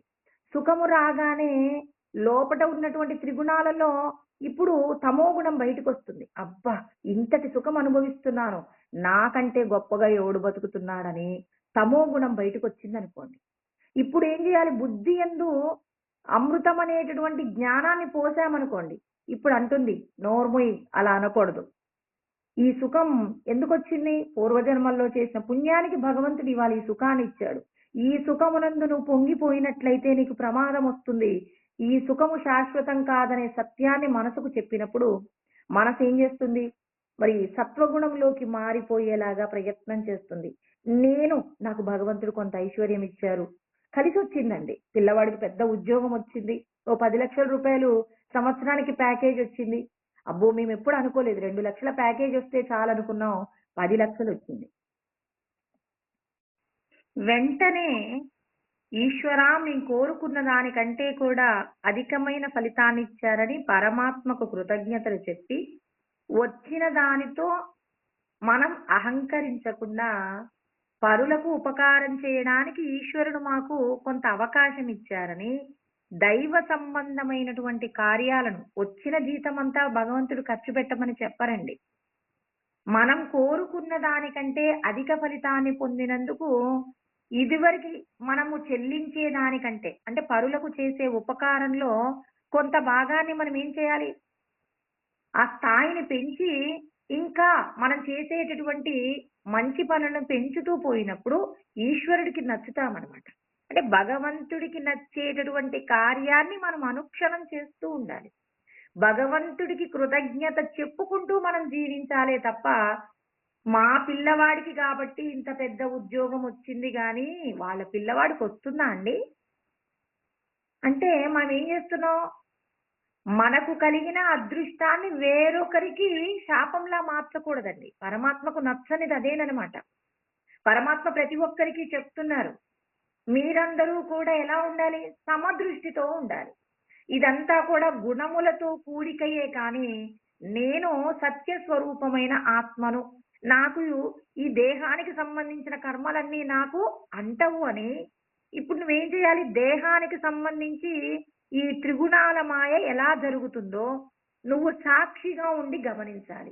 అంటే మన ఇంట్లోనే మనం అతిథిగా ఉండేటటువంటి ప్రయత్నం మనం చేసినప్పుడు ఈ శరీరము నేనే అనే భావన విడిచిపెట్టి ఇది ఎవరు అంటే ఈ శరీరంలో నేనున్నాను, ఈ శరీరానికి సంబంధించి భార్య బిడ్డలున్నారు, ఈ శరీరానికి సంబంధించి బంధువులున్నారు, ఈ శరీరానికి సంబంధించి కీర్తి ప్రతిష్టలున్నాయి, ఇవన్నీ కూడా కొద్ది రోజులే ఉంటాయని వీటిని సాక్షిగా చూసేటటువంటి ప్రయత్నం మనం అలవాటు చేసుకోవాలి.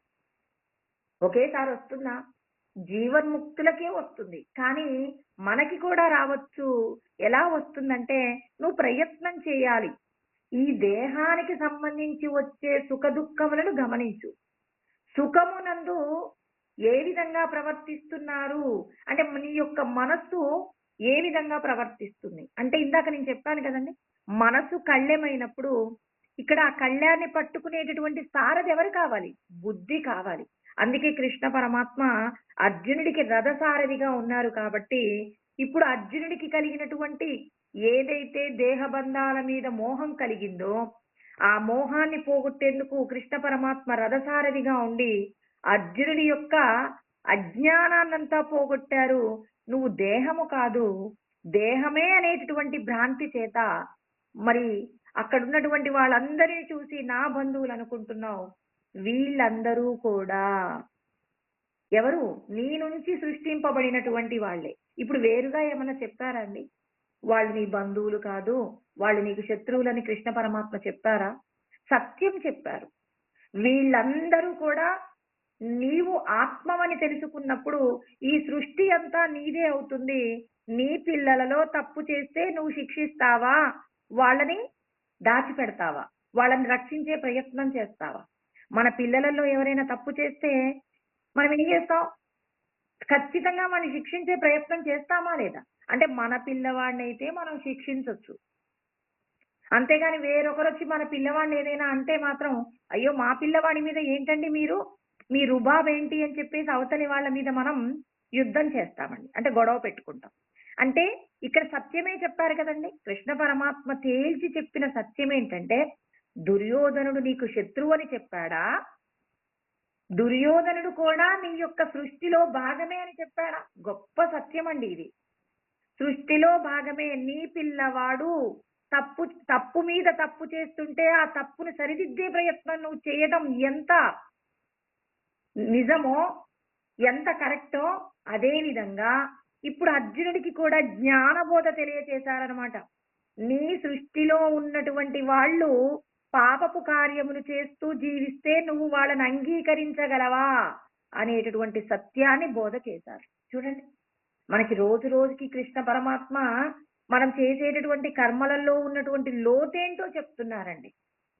మొదట ఏమంటున్నారు, నువ్వు ఆత్మస్వరూపమే అన్నారండి. నువ్వు ఆత్మవి నాయన, నువ్వు దేహం కాదు అన్నారు. మరి ఇక్కడున్న వాళ్ళందరూ కూడా ఆత్మస్వరూపులే అని చెప్పారు. మరి ఆత్మస్వరూపులుగా ఉన్నప్పుడు నీ సృష్టిలో ఉన్నటువంటి వాళ్ళలో కొంతమంది సన్మార్గము, కొంతమంది దుర్మార్గము. సన్మార్గులను దుర్మార్గులు ఇబ్బంది పెడుతుంటే దుర్మార్గులను మనం ఏం చేస్తాం? మీ పిల్లవాళ్ళలో ఒక పిల్లవాడు చాలా ఉత్తముడండి. ఉత్తముడైనటువంటి పిల్లవాడిని అనుక్షణం ఇబ్బంది పెడుతూ ఉన్నారండి. ఎవడు ఇబ్బంది పెడుతున్నాడు? మీ చిన్నబ్బాయి పెద్దోడిని బాగా ఇబ్బంది పెడుతున్నాడు. ఇబ్బంది పెడుతూ ఉంటే మీరు ఆ చిన్నవాడిని దండించే ప్రయత్నం చేస్తావా? లేకపోతే ఏం పర్లేదులే నాన్న, తమ్ముడు అలాగే అంటాడు, ఓర్చుకోరా నాన్న అని చెప్పేసి అనే తల్లిదండ్రులు ఉంటారా? చిన్నవాడికి ఎప్పటికప్పుడు వాడికి ఇచ్చేటటువంటి పాకెట్ మనీని ఏం చేస్తారు? తగ్గిస్తారు. వాడికి ఇచ్చేటటువంటి ప్రతి వస్తువు యందు కూడా ఏం చేస్తారు? జాగ్రత్తలు అధికంగా చెప్తారు. ఎందుకు చెప్తారు? నువ్వు జాగ్రత్తగా ఉండాలి, నువ్వు ఇలా ఉండకూడదు, అలా ఉండకూడదని ప్రతి క్షణం వాడి మీద కండిషన్స్ పెడతామా పెట్టమా? మరి కండిషన్స్ మనమైతే పెట్టుకుంటాం, భగవంతుడైతే మన మీద కండిషన్ పెట్టకూడదా? ఆ సత్యమే కదండి తెలియజేసేది. ఇప్పుడు దుర్యోధనుడు శత్రువు. ఎప్పుడు దేహబంధాల నిమిత్తం చూస్తే అర్జునుణ్ణి, తర్వాత వాళ్ళ యొక్క సోదరులందరినీ కూడా సంపదల మీదున్న వ్యామోహం చేత దుర్యోధనుడు మరి అర్జునుణ్ణి చంపైనా రాజ్యం అనుభవించాలనుకున్నారు. ఇది దేహ సంబంధమైన వైరం. ఇప్పుడు అర్జునుడికి సత్యం తెలియజేశారు. నువ్వెవరు అంటే నువ్వు ఆత్మస్వరూపమే. ఈ ఆత్మస్వరూపము నువ్వైనప్పుడు ఈ సృష్టి అంతా ఎవరిది? ఈ సృష్టి అంతా నీదే. ఇప్పుడు ఈ పిల్లలందరూ అంటే ఇక్కడ యుద్ధం చేస్తున్నటువంటి వాళ్ళందరూ నీ పిల్లలే. ఇప్పుడు నీ పిల్లలలో ఎవరిని కాపాడతావు, ఎవరిని చంపేస్తావు? భగవంతుడి యొక్క సృష్టి గొప్పగా ఉంటుందండి. బాగా విచారణ చేస్తే తన పిల్లలలో సన్మార్గంతో ప్రవర్తించే వారిని రక్షిస్తాడు, అధర్మంగా ఉన్న వారిని శిక్షిస్తారు తల్లి తండ్రి. ఇక్కడ మనకు అదే కదండి సత్యం బోధపడుతుంది. ఇప్పుడు ఈ దేహ బంధాలతో చూసినప్పుడు ఇతను నా పెదనాన్నగారి కొడుకు. అక్కడ ఏం చేశాడు? మా పెదనాన్నగారి పిల్లలకి సంపదలు లేకపోతే మరి వాళ్ళందరూ కూడా అత్యాశ చేత మాతో యుద్ధం చేస్తారు. వాళ్ళకి మమ్మల్ని ఓడించగలిగిన శక్తి సామర్థ్యాలు లేవు కాబట్టి వాళ్ళందరూ నా చేతిలో చనిపోతారు. మరి వాళ్ళ భార్యలందరూ కూడా వర్ణ సంకరం చేస్తారు. వర్ణ సంకరం జరిగితే ఏమవుతుంది? మరి కులధర్మాలన్నీ నశించిపోతాయి, పితృదేవతలకు తర్పణాలు అందవు, మేమందరం నరకానికి వెళ్తామన్న అర్జునుడు ఎప్పుడైతే పూర్ణమైనటువంటి జ్ఞానాన్ని అందుకున్నాడో, అందుకోగానే ఏమన్నారు? సన్మార్గములో ఉన్న వారిని రక్షణ చేసే ప్రయత్నంగా దుర్మార్గంలో ఉన్నటువంటి దుర్యోధనాదులు అతనితో ఉన్నటువంటి సైన్యాన్ని మొత్తము కూడా హతమార్చడానికి తాను స్వయంగా ఆయన ఏమయ్యాడు? తానేం చేశాడు? ప్రేరణ పొందాడండి. అంటే తన యొక్క స్వస్వరూపం తెలిసిన తరువాత తానేం చేస్తున్నాడు? అధర్మాన్ని ఎవరైతే ప్రోత్సహిస్తున్నారో అధర్మంగా ఉన్న వాళ్ళని శిక్షించే ప్రయత్నం, సన్మార్గంలో జీవించే వారికి చేసేటటువంటి ఉపకారం ఏంటి? వాళ్ళందరినీ రక్షించడానికి ఏం చేస్తున్నారు? ఇక్కడ అధర్మంగా ప్రవర్తిస్తున్న వాళ్ళందరినీ కూడా చంపడానికి ప్రయత్నం చేశాడు. ఇక్కడ ఏమైనా స్థితి మారిందా? కానీ తన యొక్క మానసికమైనటువంటి భావనలో మార్పు వచ్చింది. ఇంతకు పూర్వం మా పెదనాన్నగారి పిల్లలు, ఇప్పుడు తన పిల్లలలో అధర్మంగా ఉన్నటువంటి వారిని అంతం చేసేటటువంటి ప్రయత్నం. కృష్ణ పరమాత్మ ఏమన్నారండి? యదా యదా హి ధర్మస్య గ్లానిర్భవతి భారత అభ్యుత్థానమ ధర్మస్య తదాత్మానం సృజామ్యహం అన్నారండి. ఎప్పుడెప్పుడైతే అధర్మానికి హాని కలుగుతుందో అప్పుడప్పుడు నేనేం చేస్తాను? ప్రకృతిని నా వశం చేసుకొని నేను అవతారాన్ని స్వీకరిస్తాను అని చెప్పారండి. ఇక్కడ అర్జునుడికి ఏం చేశారు? పునఃసృష్టి చేశాడండి. నువ్వు ఈ శరీరం కాదు నాయనా, నువ్వే స్వస్వరూపమైన ఆత్మవి. నీవు అధర్మంగా ఉన్న వారిని శిక్షించాలి, ధర్మంగా ఉన్న వారిని రక్షించాలనేటటువంటి ఆ దివ్యమైనటువంటి జ్ఞానం అర్జునుడికి కలిగినప్పుడు ఇక తన మన అనేటటువంటి భేదాలు ఏమీ లేవు. అందుకనే వెంటనే అంటాడనమాట, స్థితోస్మి గత సందేహ కరిష్యే వచనం తవ. నాకున్న సందేహాలన్నీ పోయాయి కృష్ణ, చెప్పండి ఇప్పుడు నన్ను ఏం చేయమంటారు? ఎవరెవరిని చంపమంటారు? వాళ్ళు నా వాళ్ళు, పరాయి వాళ్ళు అనే వ్యత్యాసాలు ఏమీ లేవు. నాకు కనపడుతుంది ఏంటి? అధర్మంగా ఉన్నటువంటి వారిని శిక్షించడమే కనపడుతుంది తప్ప వీడు నావాడు, వీడు పరాయి వాడనే వ్యత్యాసాలు నాకు కనిపించట్లేదు. అందరూ నా పిల్లలే. నా పిల్లలలో తప్పు చేసిన వాడిని దిద్దుకోవలసిన బాధ్యత నాకుంది. కాబట్టి నేను దిద్దుకుంటాను. చూడండి, భావనలో మార్పు రాగానే అంత సృష్టి అంతా తన వశమైంది. భావనలో తెలియనప్పుడు ఈ శరీరమే నేను అనుకుంటూ మనం బతుకుతున్నంత కాలం ఒకరిని చూస్తే సంతోషపడుతున్నాం, ఒకరిని చూస్తే దుఃఖపడుతున్నాం. ఎవరెవరితో ఎలా జీవించాలో భయంతో పలానా వాళ్ళు రోడ్డు మీద వెళ్తుంటే కాసేపు మనం వెనక్కి జరిగి వాళ్ళ ఎదురుగా మనం వెళ్ళకూడదు. వాళ్ళు ఎదురుగా వస్తే నన్ను ఏదో ఒక మాట అంటారు, నేను ఆ మాట విని తట్టుకోలేనని మనం ఏం చేస్తున్నాం? మనం తప్పించుకు తిరిగేటటువంటి ప్రయత్నం చేస్తున్నాం. నీవు ఆత్మవి అనే జ్ఞానం నీకు తెలిసినప్పుడు తప్పు చేసినటువంటి వాడిని శిక్షిస్తున్నావు. మరి ఎవరైనా నిన్ను ఇబ్బంది పెట్టినా ఓర్చుకునే ప్రయత్నం. నా పిల్లవాడు తల్లిదండ్రులు పిల్లలు ఎవరైనా ఇబ్బంది పెట్టారనుకోండి, అప్పుడు ఆ తల్లిదండ్రులు ఏమంటారు? నా కొడుకే కదండి, పర్వాలేదులేండి, వాడే తెలుసుకుంటాడంటారు. మరి నీ కొడుకు ఇబ్బంది పెడితే మరి ఎందుకండి మీరు బాధపడుతున్నారు కానీ వాడిని శిక్షించే ప్రయత్నం చేయట్లేదు? నా కొడుకు అంటున్నారు. అంటే ఓర్చుకునే శక్తి వచ్చిందా లేదా? ఎంతవరకు ఓర్చుకుంటారు? ఒక స్థాయి వరకు ఓర్చుకుని ఇక ఆ స్థాయి దాటినప్పుడు ఏమంటారు? వీడి యొక్క దుర్మార్గపు చర్యలు నేను భరించలేనని అప్పుడు ఏదో ఒక నిర్ణయం తీసుకుంటారు. ఇచ్చే సంపద కొడుక్కి ఇవ్వకుండా ఏ అనాథ శరణాలయానికో రాసేసి వీడికి నేను నా సంపద అంతా ఇస్తే ఇది ఏ విధమైనటువంటి ఉపయోగం లేదని ఒక నిర్ణయానికి ఎందుకు వస్తున్నారండి? నిర్ణయానికి వచ్చారు అంటే అతని యొక్క బుద్ధి యందు ఉన్న వైక్లభ్యాన్ని వాళ్ళు పోగొట్టలేరనే నిర్ణయానికి వచ్చినప్పుడు నిర్ణయం తీసుకుంటారు. శ్రీకృష్ణ పరమాత్మ కూడా శిశుపాలుడికి 100 తప్పులు చేసేంత వరకు ఓపిక పట్టి తర్వాత ఆ 100 తప్పులు పూర్తి కాగానే వెంటనే శిక్ష విధించారు కదండి. అదే విధంగా దుర్యోధనుడు అతని పక్కన ఉన్న వాళ్ళందరూ కూడా చేసిన పాపాలన్నీ ఓర్చుకున్నంత కాలం ఓర్చుకున్నాడు. ఇక వాళ్ళ యొక్క పాపాలు ఈ భూమి మీద పెరగకూడదు అనుకున్నప్పుడు అర్జునుడిని ప్రోత్సహించి అర్జునుడి ద్వారా ఏం చేశారు? మరి అధర్మాన్ని పోగొట్టడం కోసం, ధర్మాన్ని సమాజంలో నిలబెట్టడం కోసం అర్జునుడిని ఏం చేశాడు? ఒక ఆయుధంలా మలుచుకొని మరి ధర్మాన్ని భూమి మీద స్థాపింపచేశారు. అంటే కృష్ణ పరమాత్మ మనకెన్నో సత్యాలు చెప్తున్నారు. నీవెవరో నీకు తెలియనంత వరకే రాగద్వేషాలు. నీవెవరో నీకు తెలిసిన తర్వాత రాగద్వేషాలన్నీ మాసిపోతున్నాయి. కృష్ణ పరమాత్మ ఏ విషయానికైనా జ్ఞానబోధ చేశారండి. ఎలా అంటే ఇచ్ఛాద్వేష సముత్థేన ద్వంద్వమోహేన భారత సర్గేపి నోపజాయంతి అన్నాడు. సారీ, తప్పు చెప్పానండి. ఏమన్నాడంటే ఇచ్ఛాద్వేష సముద్రేన ద్వంద్వమోహేన భారత సర్వభూతాని సమ్మోహం సర్గే యాంతి పరంతప అంటారు. అంటే ఏమన్నారు? పుట్టుకతోడనే మనం బై బర్త్ అండి. మనం పుట్టుకతోనే తల్లి గర్భంలో నుంచి పుడుతున్నప్పుడే మనకట ఇచ్ఛాద్వేషము, ఒకరిని చూస్తే ప్రేమ, ఒకరిని చూస్తే కోపం అనేది ఎలా వచ్చింది? తల్లి గర్భములో ఉన్నప్పుడే వచ్చింది. మన వాళ్ళు అంటారండి, వాళ్ళ అమ్మగారికి బాగా కోపం ఉంటుంది కదా, అందుకే పుట్టిన పిల్లకి కూడా బాగా కోపం. ఇంకా వాళ్ళ నాన్నగారు ఎప్పుడూ ప్రేమగా ఉంటారు కాబట్టి ఆ పిల్లవాడికి ఎప్పుడు కూడా కొంతమందిని చూస్తే చాలా ప్రేమగా ఉంటాడండి అంటాం.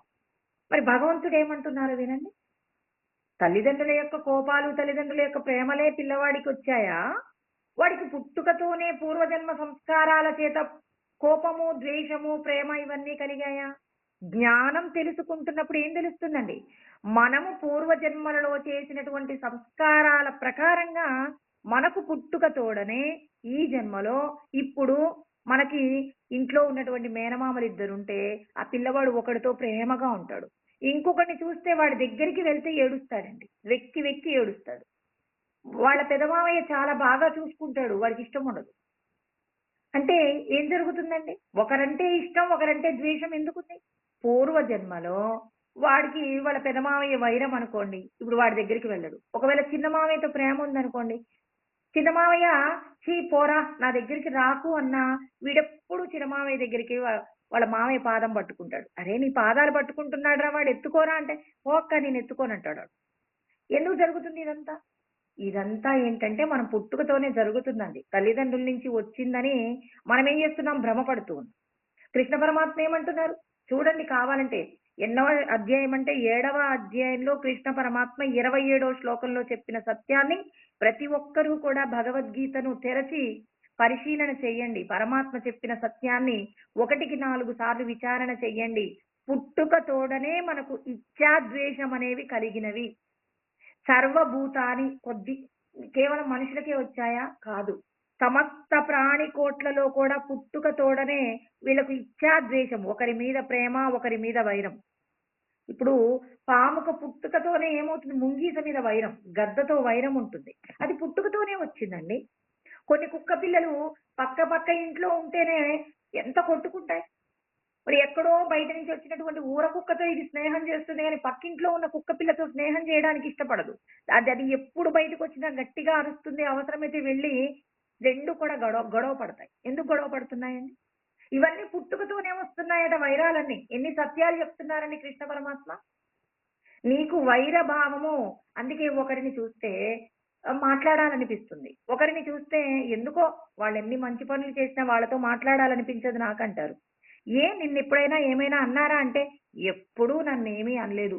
పైగా 1, 2 సార్లు నాకు సహాయం కూడా చేశారు. అయినా నాకు వాళ్ళతో మాట్లాడబుద్ధి కాదు. మరి ఉపకారం చేస్తే మాట్లాడాలి కదండీ! అంటే పూర్వజన్మ యొక్క వైరము మనసు యందు ఉన్నప్పుడు ఏం చేస్తాం?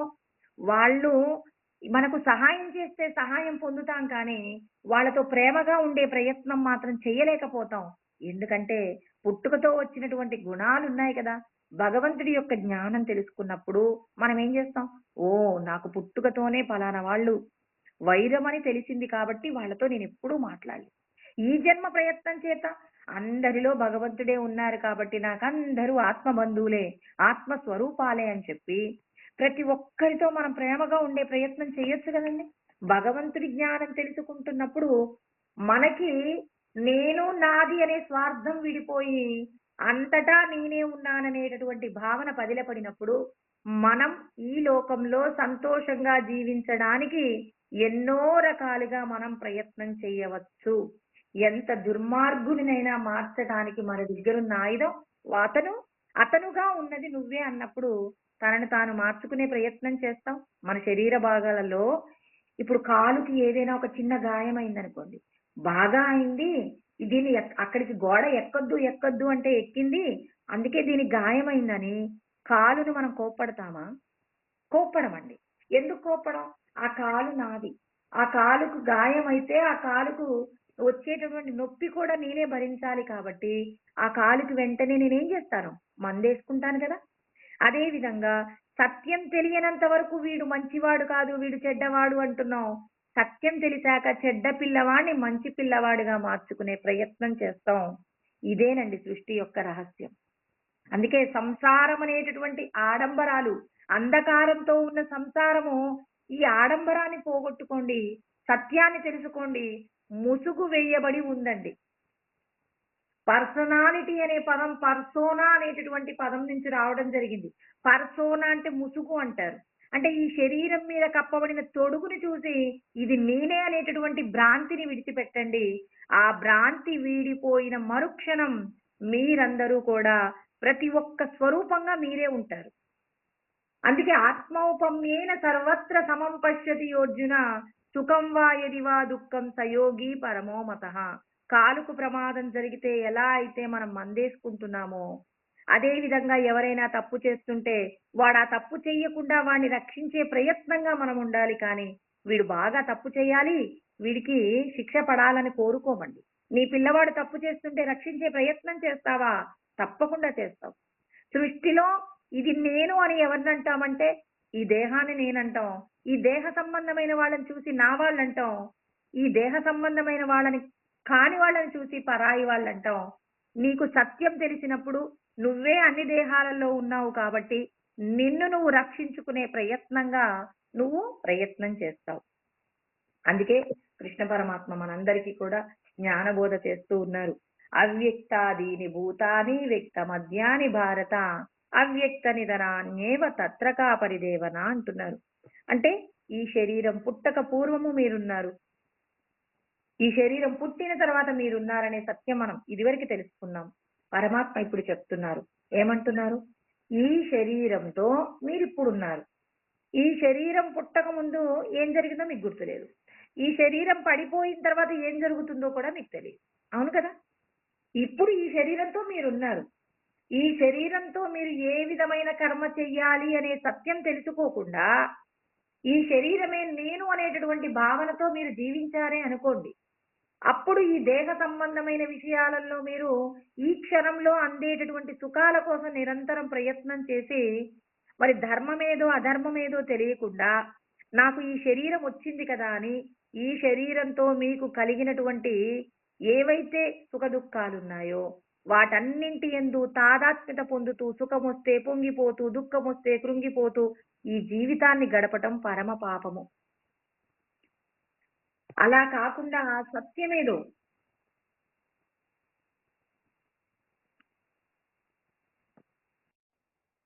అవ్యక్తాదీని భూతాని వ్యక్తమధ్యాని భారత అవ్యక్త నిధనాన్యేవ తత్రకా పరిదేవన. ఎందుకు బాధపడుతూ ఉన్నారు అని చెప్పేసి కృష్ణ పరమాత్మ అర్జునుడితో మాట్లాడుతున్నారు. అర్జునుడు అంటే ఎవరు?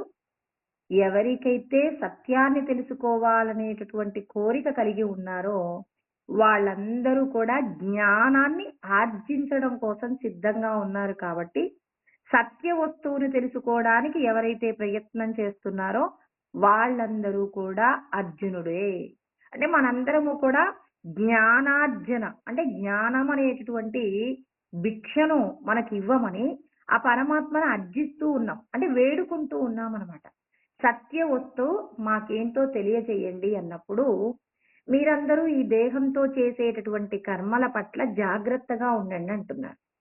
ఏ కర్మ చేస్తే మిమ్మల్ని బంధంలో పడవేస్తుందో, ఏ కర్మ చేస్తే మిమ్మల్ని విముక్తి చేస్తుందో మరి ఆ విషయం మీకు తెలియాలి అంటే మానవ జన్మలో మీరు జీవించడానికి కావలసినటువంటి ఎన్నో రకాలైనటువంటి సూచనలను సలహాలన్నింటినీ కలబోసి మీకు నేనేం చేశాను, ఈ దేహాన్ని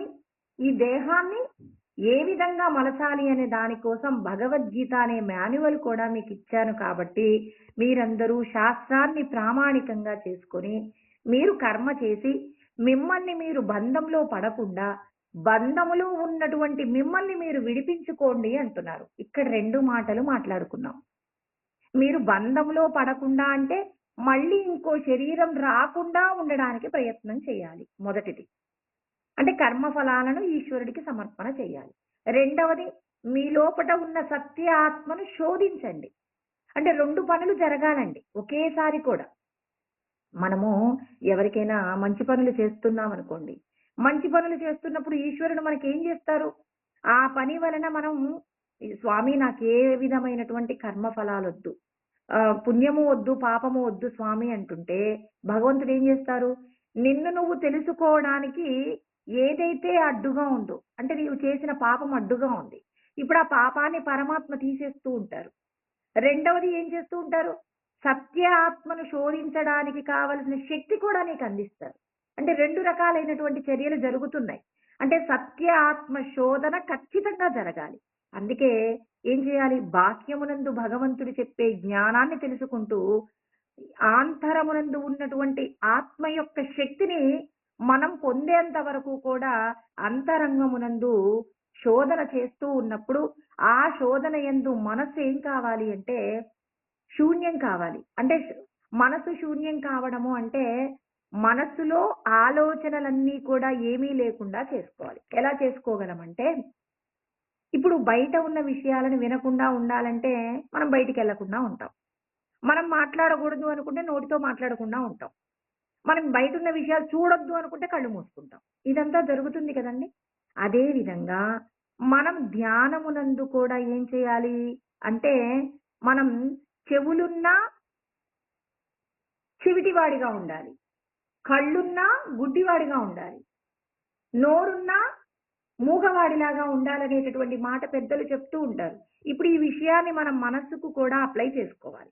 కళ్ళు మూసుకున్నా ఇప్పుడు మనసు ఏం చేస్తుంది, తనకేంటంటే జగత్తును సృష్టించగలిగిన శక్తి ఉందండి స్వప్నం నందు.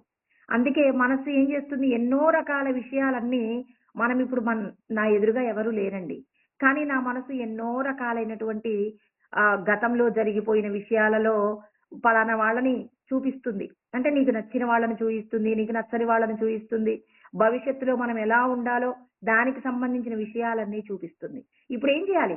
మనస్సుకు ఆ విషయాలన్నీ చూడకుండా మనస్సునేం చేయాలిప్పుడు? మనస్సుకు కళ్ళు లేకుండా చేయాలి. అంటే మనసు గుడ్డిదైపోవాలి. మనసుకు చెవులున్నాయి. జరిగిన విషయాలన్నింటినీ ఏం చేస్తుంది? గుర్తు చేస్తుంది కాబట్టి, ఇప్పుడు మనస్సుని ఏం చేయాలి మనం? చెవిటి దానిగా చేయాలి. మనసు మాట్లాడకుండా ఉండాలి. మనసు ఎన్నో విషయాలు మాట్లాడుతుంది. అప్పుడు మనం ఏం చేయాలి?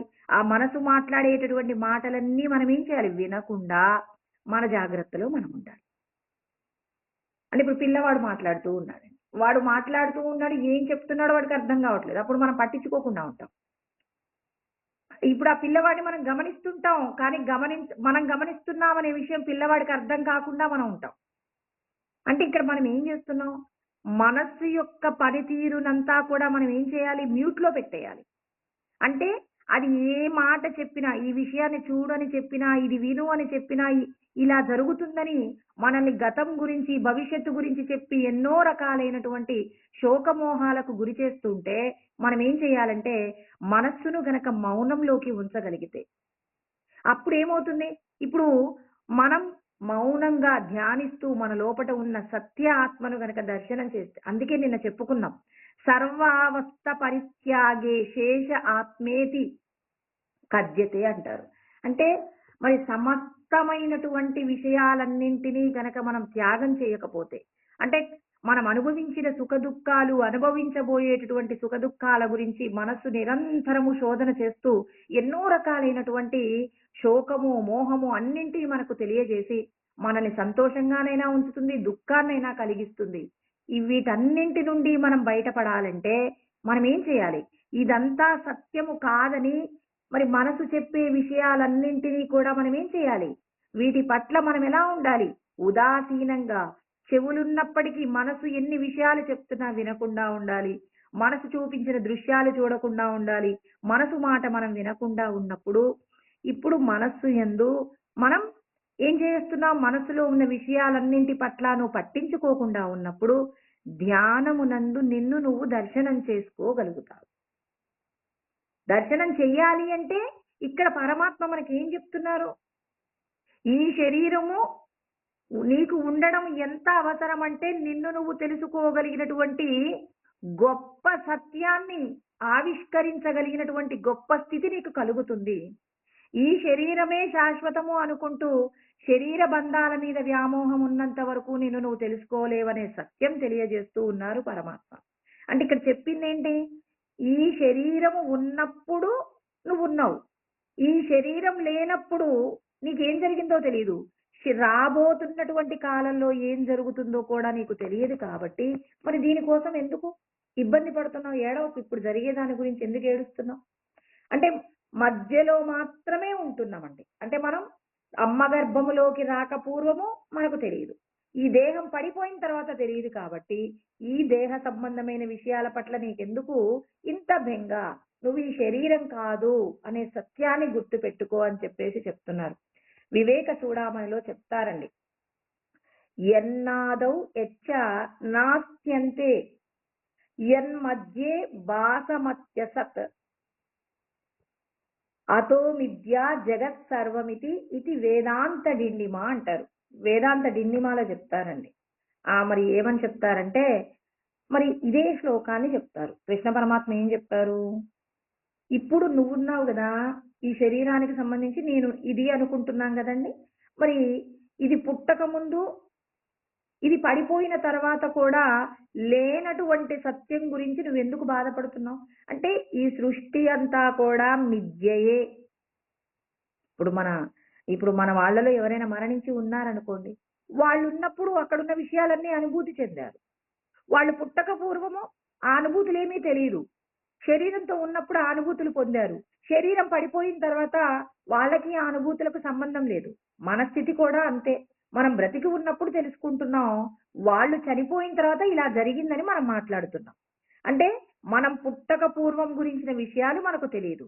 మనం మరణించిన తర్వాత జరిగే విషయాల గురించి మనకు తెలియదు. దీనికోసం నీకెందుకు బెంగ? ఇదంతా కూడా ఒక నాటకం. ఒక సినిమా జరుగుతున్నంత సేపు ఆ సినిమా షూటింగ్‌లో పాల్గొనే వాళ్ళందరూ హడావుడిగా ఉంటారు.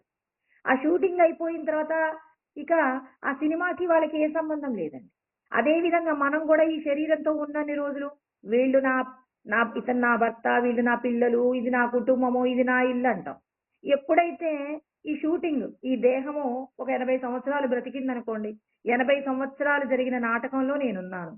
ఈ నాటకం పూర్తయిపోయిన తర్వాత ఇక్కడ ఉన్నటువంటి ఈ శరీరానికి సంబంధించి నువ్వు అనుభవించిన అనుభూతులు ఇవన్నీ కూడా ఇవన్నీ నీకేం తెలీదండి. సినిమా అయిపోయిన తర్వాత ఆ సినిమా ఎప్పుడైనా గుర్తొస్తే వాళ్ళు పలానా టైంలో అలా జరిగిందంటారు కానీ మళ్ళీ ఆ సినిమాలో నటించగలుగుతారా? సినిమా పూర్తయినంక ఎలా నటిస్తామండి? అదే విధంగా మనం కూడా ఈ శరీరం అనేటటువంటి దానితో ఒక నాటకంలో ఉన్నాం. అందుకే కృష్ణ పరమాత్మ ఏమంటారు? మయైవైతే నిహతాః పూర్వమేవ నిమిత్త మాత్రం భవ సవ్యసాచిన్ అంటారు. నేను ఆల్రెడీ డిజైన్ చేశాను. డైరెక్టర్ గారు ఎలా అనుకుంటే సినిమా అలా పూర్తవుతుందండి. హీరో వచ్చి నాకిలా నటించడం ఇష్టం లేదండి అంటే, లేదు లేదు నేను ఇలాగే కథ రాసుకున్నాను, ఇలాగే షూటింగ్ చేస్తాను. అంతే నేను చెప్పినట్టు మీరు చేయాల్సిందే అంటారు. ఇక్కడ కూడా మనమేంటి, పరమాత్మ ఏం చెప్పారు? పూర్వజన్మలలో మనం చేసినటువంటి కర్మ ఫలాలు ఏవున్నాయో వాటన్నింటినీ కూడా మనం ఏం చేయాలి? ఖచ్చితంగా చేయాలి. చెయ్యడంలో కొన్ని మెలకువలు పరమాత్మ మనకు నేర్పిస్తున్నారు. భగవంతుడు మనం పూర్వజన్మల్లో చేసిన కర్మ ఫలాలన్నీ అనుభవింపచేస్తారండి. ఇప్పుడు రామకృష్ణ పరమహంసకు నోటిలో క్యాన్సర్ వచ్చిందండి. మరి పూర్వజన్మకు సంబంధించి అతనికి ఏదైనా కర్మ ఉంది కాబట్టి ఆ శరీరానికి రావాల్సినటువంటి వ్యాధి వచ్చింది. అతడు ఆత్మానుభూతిని పొందాడు. అంతటా ఉన్న భగవత్ చైతన్యాన్ని దర్శనం చేసినా ఈ దేహానికి ఎప్పుడు ఏది రావాలో రాకుండా పోయిందా?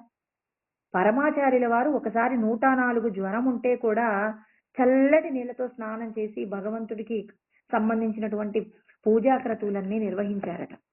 మరి దేహానికి సంబంధించి పరమాచార్యులు అంటే నడిచే దైవం అంటారు. మరి ఆయనకెందుకండి 104 జ్వరం వచ్చింది? దేహానికి సంబంధించి తాను ఏదైతే ప్రారబ్ధాన్ని అనుభవించవలసి ఉంటుందో అన్ని ప్రారబ్ధాలను అనుభవించవలసి ఉంటుంది. మనకి వాళ్ళకున్న తేడా ఏంటంటే వాళ్ళకొక వ్యాధి కలిగినా నాకు వ్యాధి కలిగిందనుకోరు.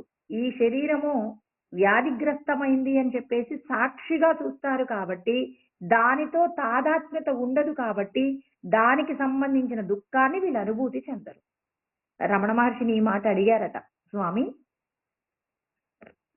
మీరు ఈ దేహము మీరు కాదు అంటున్నారు కదా, మరి ఈ దేహానికి సంబంధించి మరి ఎన్నో విధాలైనటువంటి రహస్యాలు ఉన్నాయి. ఆ రహస్యాలలో కొన్ని రహస్యాలు చెప్పండి అన్నారట. మాకు ఏదైనా బాధ కలిగితే మేము చాలా దుఃఖపడిపోతాం. మరి మీరు కూడా సర్కోమా వ్యాధి మీకు కలిగింది కదా, సర్కోమా వ్యాధి కలిగినప్పుడు మీకు కూడా చాలా దుఃఖం కలిగి ఉంటుంది కదా, మరి మీరు ఎలా తట్టుకున్నారో చెప్పండి అన్నారట. చెప్పండి అన్నప్పుడు నేను ఈ శరీరము కాదు అనుకుంటున్నాను. ఈ దేహము నేను కాదు. ఈ దేహానికి నేను సాక్షిని అనుకుంటున్నాను అన్నారట. నేను అలా అనుకుంటున్నాను కాబట్టి ఈ శరీరానికి సంబంధించి వచ్చినటువంటి వ్యాధి వల్ల నేను బాధ చెందట్లేదన్నారు. మరి మేము బాధ చెందుతున్నాం. మేము బాధ చెందడానికి మీరు బాధ చెందకపోవడానికి కారణాలు చెప్పండి అన్నారట. అంటే మీరు కూడా నేను అనుభవించిన అనుభూతిని ప్రతిరోజు పొందుతున్నారు. ఆశ్చర్యపోయాడు శిష్యుడు. ఏంటి మీలాంటి అనుభూతి వీరు నిరంతరం ఆత్మస్వరూపంగా ఆత్మానుభూతి పొందుతారు. మేము కూడా ఆత్మానుభూతి పొందుతామా? ఖచ్చితంగా పొందుతారు. మీరు ఉదయం పూట మీ కాలికి ఏదైనా ప్రమాదం జరిగిందనుకోండి, మెలకువతో ఉన్నంతసేపు నొప్పి నొప్పి నొప్పి అని బాధపడతారు. మీరు గాఢ నిద్రలోకి వెళ్ళిపోయిన తర్వాత మీ శరీరానికి జరిగినటువంటి ప్రమాదము ఏదైతే గాయం ఉందో ఆ గాయానికి సంబంధించి మిమ్మల్ని ఎవరైనా మనం మెలకువతో ఉంటే కాలికి ఏదైనా ఇబ్బంది ఉందనుకోండి, ఎవరైనా పిల్లలు వస్తుంటే దూరం దూరం దూరం దూరం ముట్టుకోకండి ముట్టుకోకండి దగ్గరికి రాకండి అని అక్కడ ఉన్న వాళ్ళని పిలిచి తీసేయండి తీసేయండి పిల్లలు వచ్చి ముట్టుకుంటారంటారు. మీరు గాఢ నిద్రలోకి వెళ్ళాక ఆ పిల్లవాడు ఆ కాలి మీద చెయ్యేశాడో కాలేశాడో నీకేం తెలుసు? మరి నీకు నొప్పి తెలియలేదా? మంచం మీద పడుకున్నంత సేపట్లో అంటే గాఢ నిద్రలోకి వెళ్ళిపోయిన తర్వాత ఏం జరిగిందో మీకు తెలీదు. తెలీదు కదండి మనందరికీ కూడా. అంటే మీరందరూ కూడా ఆత్మానుభూతి పొందడం కోసం సుషుప్తిలో మీ ఇంటికి మీరు పోతున్నారు కదా. నేను మెలకువతో ఉన్నప్పుడు కూడా అదే స్థితిలో ఉంటాను. మీరు నిద్రలో నుంచి మెలకువలోకి రాగానే, అమ్మ నాకు ప్రమాదం జరిగింది కదా! కాలుకు దెబ్బ తగిలింది అని చెప్పేసి ఒకసారి పిల్లవాడు గనక మీ కాలు మీద చెయ్యి వేసి పడుకోవడం మీరు గమనించారనుకోండి. అమ్మో! ఈ పిల్లవాడు నా కాలు మీద చెయ్యి వేశాడు. తీయండి, తీయండి తొందరగా తీయండి. ఈ పిల్లవాడినేంటి ఇక్కడ పడుకున్నాడంటే, రాత్రి మొత్తం మీ కాలు పక్కనే పడుకున్నాడని జెప్తే మరప్పుడంటాం నాకు నొప్పి తెలియలేదంటున్నాం. అంటే మనకు తెలుస్తుంది కదండీ! అంటే ఈ దేహమే నేను అనేటటువంటి భ్రాంతి ఉన్నంత వరకు, అంటే లోపట ఉన్న ఆత్మ యొక్క స్థితిని మనం మెలకువతో ఉన్నప్పుడు ధ్యానము ద్వారా ఏం చేయాలి? లోపట ఉన్న ఆత్మను వెతికే ప్రయత్నం చేస్తున్నప్పుడు, ఈ దేహమే నేను అనేటటువంటి ఏదైతే అజ్ఞానం ఉందో, హృత్పద్మ కర్ణికా మధ్య అంటే ఈ కర్ణికల యందు ఏమవుతుంది అంటే అజ్ఞానం ఉందండి. ఈ దేహమే నేననేటటువంటి వాసనలున్నాయి. ఈ వాసనలన్నీ ధ్యానమునందు భగవంతుణ్ణి ఆరాధిస్తున్నప్పుడు, ఆ కర్ణికలకు ఉన్నటువంటి ఏదైతే అంటే గోడలుంటాయనమాట. ఆ గోడలకు ఉన్నటువంటి ఏదైతే అజ్ఞానం ఉందో, ఈ దేహమే నేను, ఈ దేహమే నేను అని మనసు నిరంతరం ఆలోచిస్తుంది. అలా ఆలోచించేటటువంటి మనస్సుకు మనం ధ్యానం చేస్తూ ఉండటం వల్ల, ఎక్కువ సమయాన్ని ధ్యానం చేయడం వల్ల మనం ఏం చేస్తామంటే, ఈ దేహమే నేను అనేటటువంటి భావనకు సంబంధించిన అజ్ఞానాన్నంతా పరమాత్మ యొక్క శక్తి చేత ఆ అజ్ఞానమంతా కూడా కడిగివేయబడుతుందన్నమాట. అలా కడిగివేసినప్పుడు కొద్ది రోజులు ధ్యానంలో అంటే బాహ్యమునందు ఈ దేహము నేను కాదు అని చెప్పి, ఈ దేహ సంబంధమైన విషయాల మీద ఆసక్తి లేకుండా భగవంతుడు అప్పచెప్పినటువంటి నిష్కామ కర్మ అంటే ఫలితాన్ని ఈశ్వరుడికి సమర్పణ చేస్తూ నిష్కామ కర్మ చేస్తూ ఉన్నప్పుడు అప్పుడు ఏమవుతుంది అనంటే ధ్యానమునందు పూర్ణత సాధిస్తారు. జ్ఞానము లేకుండా కేవలం ధ్యానము ద్వారానే సవరించుకుంటానంటే అది పరిపూర్ణమైన స్థితిని ఎప్పటికీ పొందలేరండి. ఈ దేహము నేను కాదనే జ్ఞానము మీకుండాలి. ఆ జ్ఞానముతో కూడి మీరేం చేయాలి? నిష్కామ కర్మ చేయాలి. ఫలితాన్ని పరమాత్మకు అప్పజెప్పి మనం చేసే కర్మల యందు శుద్ధత ఉన్నప్పుడు ధ్యానమునందు ఏం చేయవచ్చు అంటే నీ లోపట ఉన్నటువంటి సత్య స్వరూపమైనటువంటి దివ్యమైనటువంటి శక్తిని నువ్వు తెలుసుకోవడానికి పరమాత్మ ఏం చేస్తారు? ద్వారపాలకులను పక్కకు జరుపుతారు. అంటే మాయ పక్కకు జరుగుతుందండి. మాయ పక్కకు జరిగినప్పుడు ఇక నీ లోపట ఉన్న స్వస్వరూపాన్ని తెలుసుకున్నప్పుడు ఇక ఈ దేహానికి సంబంధించిన ఏ విషయమో నీకు మెలకువతో ఉన్నప్పుడు ఇబ్బంది పెట్టకుండా ఉంటుంది. ఆ స్థితి వచ్చేంత వరకు మనం ఏం చేయవలసి ఉంటుందంటే నిరంతరము కూడా ప్రయత్నం చేస్తూ మనల్ని మనం ఉద్ధరించుకునే ప్రయత్నం చెయ్యాలి. అందుకే ఆయన ఏమంటున్నారు ఇక్కడ, ఈ దేహము పుట్టక పూర్వము, ఈ దేహము పుట్టి మరణించిన తర్వాత మరి ఉండనటువంటి స్థితి గురించి నువ్వు ఎందుకు ఆలోచిస్తున్నారు? ఈ జగత్తంతా కూడా మిథ్య, అతో మిథ్యా జగత్ సర్వమితి. అంటే ఈ దేహంతో ఉన్నప్పుడే ప్రకాశిస్తుంది.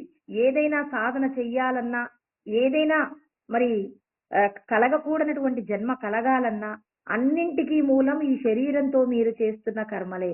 ఆ కర్మల వలన మీరు శుద్ధతను పొందాలి, పరిపూర్ణమైనటువంటి భగవత్ స్వరూపాన్ని మీరు పొందాలి అంటే ఖచ్చితంగా నువ్వేం చేయాలి?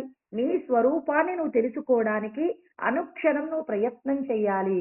అలా ప్రయత్నం చేసే సమయంలోనే నువ్వు చేసే ప్రతి పని పరులకు ఉపకారం జరిగేలాగా నువ్వు నిరంతరం ప్రయత్నం చేస్తున్నప్పుడు నీ లోపట ఉన్న భగవంతుడు నీకు దొరుకుతారనే సత్యం కూడా ఇక్కడ మనకు వేదాంత డిండిమయందు శంకరాచార్యుల వారు కూడా చెప్పారనమాట. అంటే మధ్యలో అంటే ఈ శరీరంతో ఉన్నన్ని రోజులు మాత్రమే మీరు సత్యాన్ని తెలుసుకోగలుగుతారు. కానీ ఈ శరీరం పడిపోయిన తరువాత మీరు సత్యాన్ని తెలుసుకోవడానికి కావలసిన దేహం కలగాలంటే మరి ఎన్నో లక్షల కోట్ల జన్మలు ఎత్తాల్సి ఉంటుంది. ఈ శరీరం అంత తొందరగా అంత సులభంగా వచ్చిందని ఎవరు కూడా అనుకోకూడదండి. మనం ఎన్నో లక్షల కోట్ల జన్మలలో చేసిన పుణ్యం ఉంటే మానవ శరీరం వచ్చింది. మానవ శరీరాన్ని సద్వినియోగపరచుకోవడానికి కావలసినటువంటి జ్ఞానము ఈ జన్మలో మనకు కలుగుతుందంటే భగవంతుడు ఎన్ని కోట్ల జన్మల నుంచి మన యొక్క నిరీక్షణను గమనించి మనం చేసే సత్కర్మకు ఆ పరమాత్మ యొక్క అనుగ్రహాన్ని మన మీద కురిపిస్తే ఇవాళ సత్యాన్ని తెలుసుకోవడానికి పరమాత్మ మనందరినీ ఇక్కడ కూర్చోబెట్టారు. భగవంతుడి యొక్క అనుగ్రహము మనకుంది అంటే కొన్ని కోట్ల జన్మల నుంచి మనం చేస్తున్న ప్రయత్నానికి పరమాత్మ ఇవాళ ముగింపు పెట్టుకోవడానికి కావలసినటువంటి మార్గాన్ని మనకు అందిస్తూ ఉన్నారు కాబట్టి సత్యాన్ని తెలుసుకోవడానికి నిరంతరం ప్రయత్నం చేయాలి. ఆ ప్రయత్నంతో సాధన చేస్తుండాలి.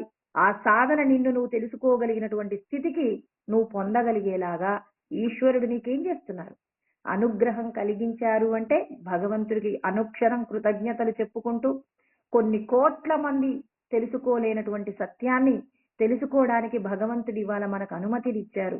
ఆ అనుమతికి మనం సదా ఆనందిస్తూ భగవంతుడు చెప్పినట్టుగా నిష్కామ కర్మ ఫలితాన్ని భగవంతుడికి సమర్పణ చేస్తూ వేరొకరి వస్తువుని పాపము వలె చూస్తూ మనల్ని మనం ఏం చేయాలి? ఉద్ధరించుకోవడానికి పరుల యొక్క శ్రేయస్సు కోసం మనం కర్మ చేస్తున్నప్పుడు అది నీ లోపట ఉన్న పరమాత్మ యొక్క శక్తిని తెలుసుకోవడానికి కావలసినటువంటి బలం చేకూరుతున్నప్పుడు నిన్ను నువ్వు ఉద్ధరించుకోగలుగుతావు. ధ్యానమునందు నీ యొక్క సత్య స్వరూపమైన ఆత్మను నువ్వు దర్శనం చేయగలుగుతావని కృష్ణ పరమాత్మ మనందరికీ కూడా జ్ఞాన ఉపదేశం చేస్తూ ఉన్నారు. ఇన్ని విషయాలు తెలిసినప్పటికీ కూడా మనమందరము ఆత్మ ఒకటి ఉంది అంటే ఆశ్చర్యంగా చూస్తున్నాం, ఆశ్చర్యంగా వింటున్నాం. మరి ఆత్మని తెలుసుకునే ప్రయత్నంలో మనం అందరం వెనకబడుతున్నామంటే మనం చేసేటటువంటి కర్మల యందు శుద్ధత లేకపోవడమే.